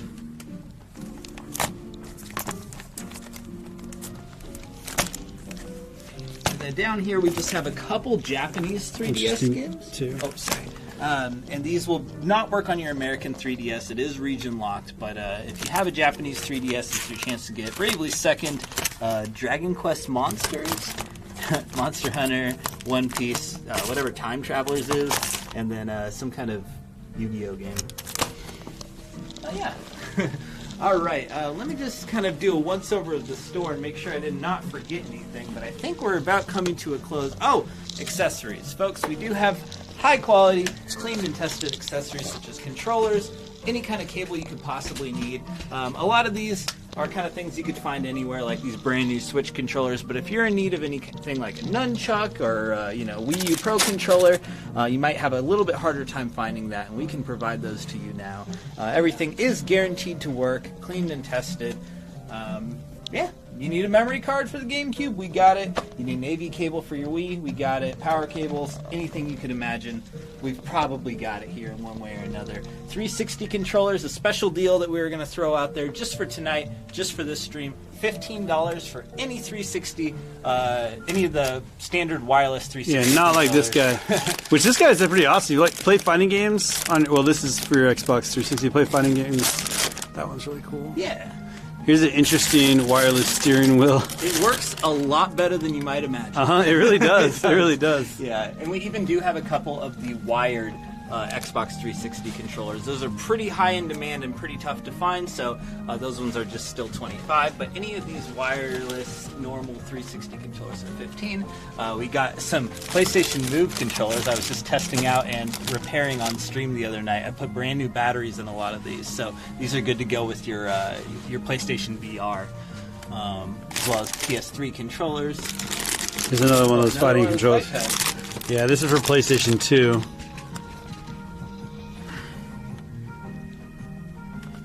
Memory cards. Actually, I don't want to steer you wrong. Is this the Xbox original one, actually? No, that's for 360. It is 360, okay. Yeah. And then a couple more accessories, or a couple more of the $4 deals. I just want to recap the deals before we go tonight, guys. Once again, any of these kind of cool Japanese kind of keychain gachapon style items are all just $4 for tonight only. That includes all of these Pokemon keychains here, the Sailor Moon transformation wands, we got the Gundam helmets, we got My Hero Academia. We got more Dragon Ball characters than any normal human could possibly name. It is an incredible collection. I can never name them. And I'm a human. We got the Splatoon keychains. We got Puyo Puyo stress balls. We also have some collection of Pokemon cards and stuff like that as well. They're just kind of the standard price of $4. And just a recap of some of our new titles as well.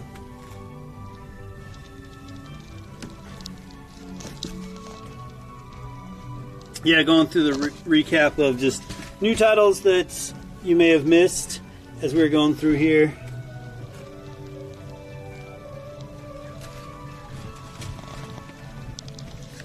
And once again, I'd like to repeat the original deal you may have missed at the very beginning of the stream. It is a cool special deal that is totally Pink Gorilla. Our specialty is the extraordinary, and here we have Ace Attorney Physical Edition for the Switch and Okami. These never came out in America except on the eShop. If you want to own a physical copy, you can today for only $30. Either one of these. Cool. Everyone, come on out. You're blowing my big moment, Pablo. It's the only way I get recognition. Oh, well, sorry about that. Cool. Thanks so much, everybody, for joining us tonight for the Twitch Shopping Network. Here are our lovely volunteers who've helped us out tonight. Thank you, everybody. Yay! You want to we'll all clap for ourselves. Well, yeah. Who else is going to? Oh boy. There it goes. So anyway, once again, real people here trying to process all of the orders. So if you would please give us a little bit of patience. All that we need is your email address. Don't forget that if you are subscribed to the channel, you will get free shipping within the United States. And we're going to get cracking on all these orders, everybody. So thank you so much, everybody, for hanging out tonight. If anybody wants to say something, I'm just going to close this thing out. Yeah, thanks for your patience, everyone. We'll get your orders cleared out as soon as possible. Thank you. We are doing the best we can. Let's see here. All right. And let's see you later, folks. Yeah, thanks, everyone. Wave Bye. goodbye. This is the fun part. Yep, just stay off there until it closes. Smiling away. Oh, so you're not even in. Come on in. My ass tired. Just suck it up. We good yet? Keep smiling, All right. baby. Almost there. I have to make this awkward.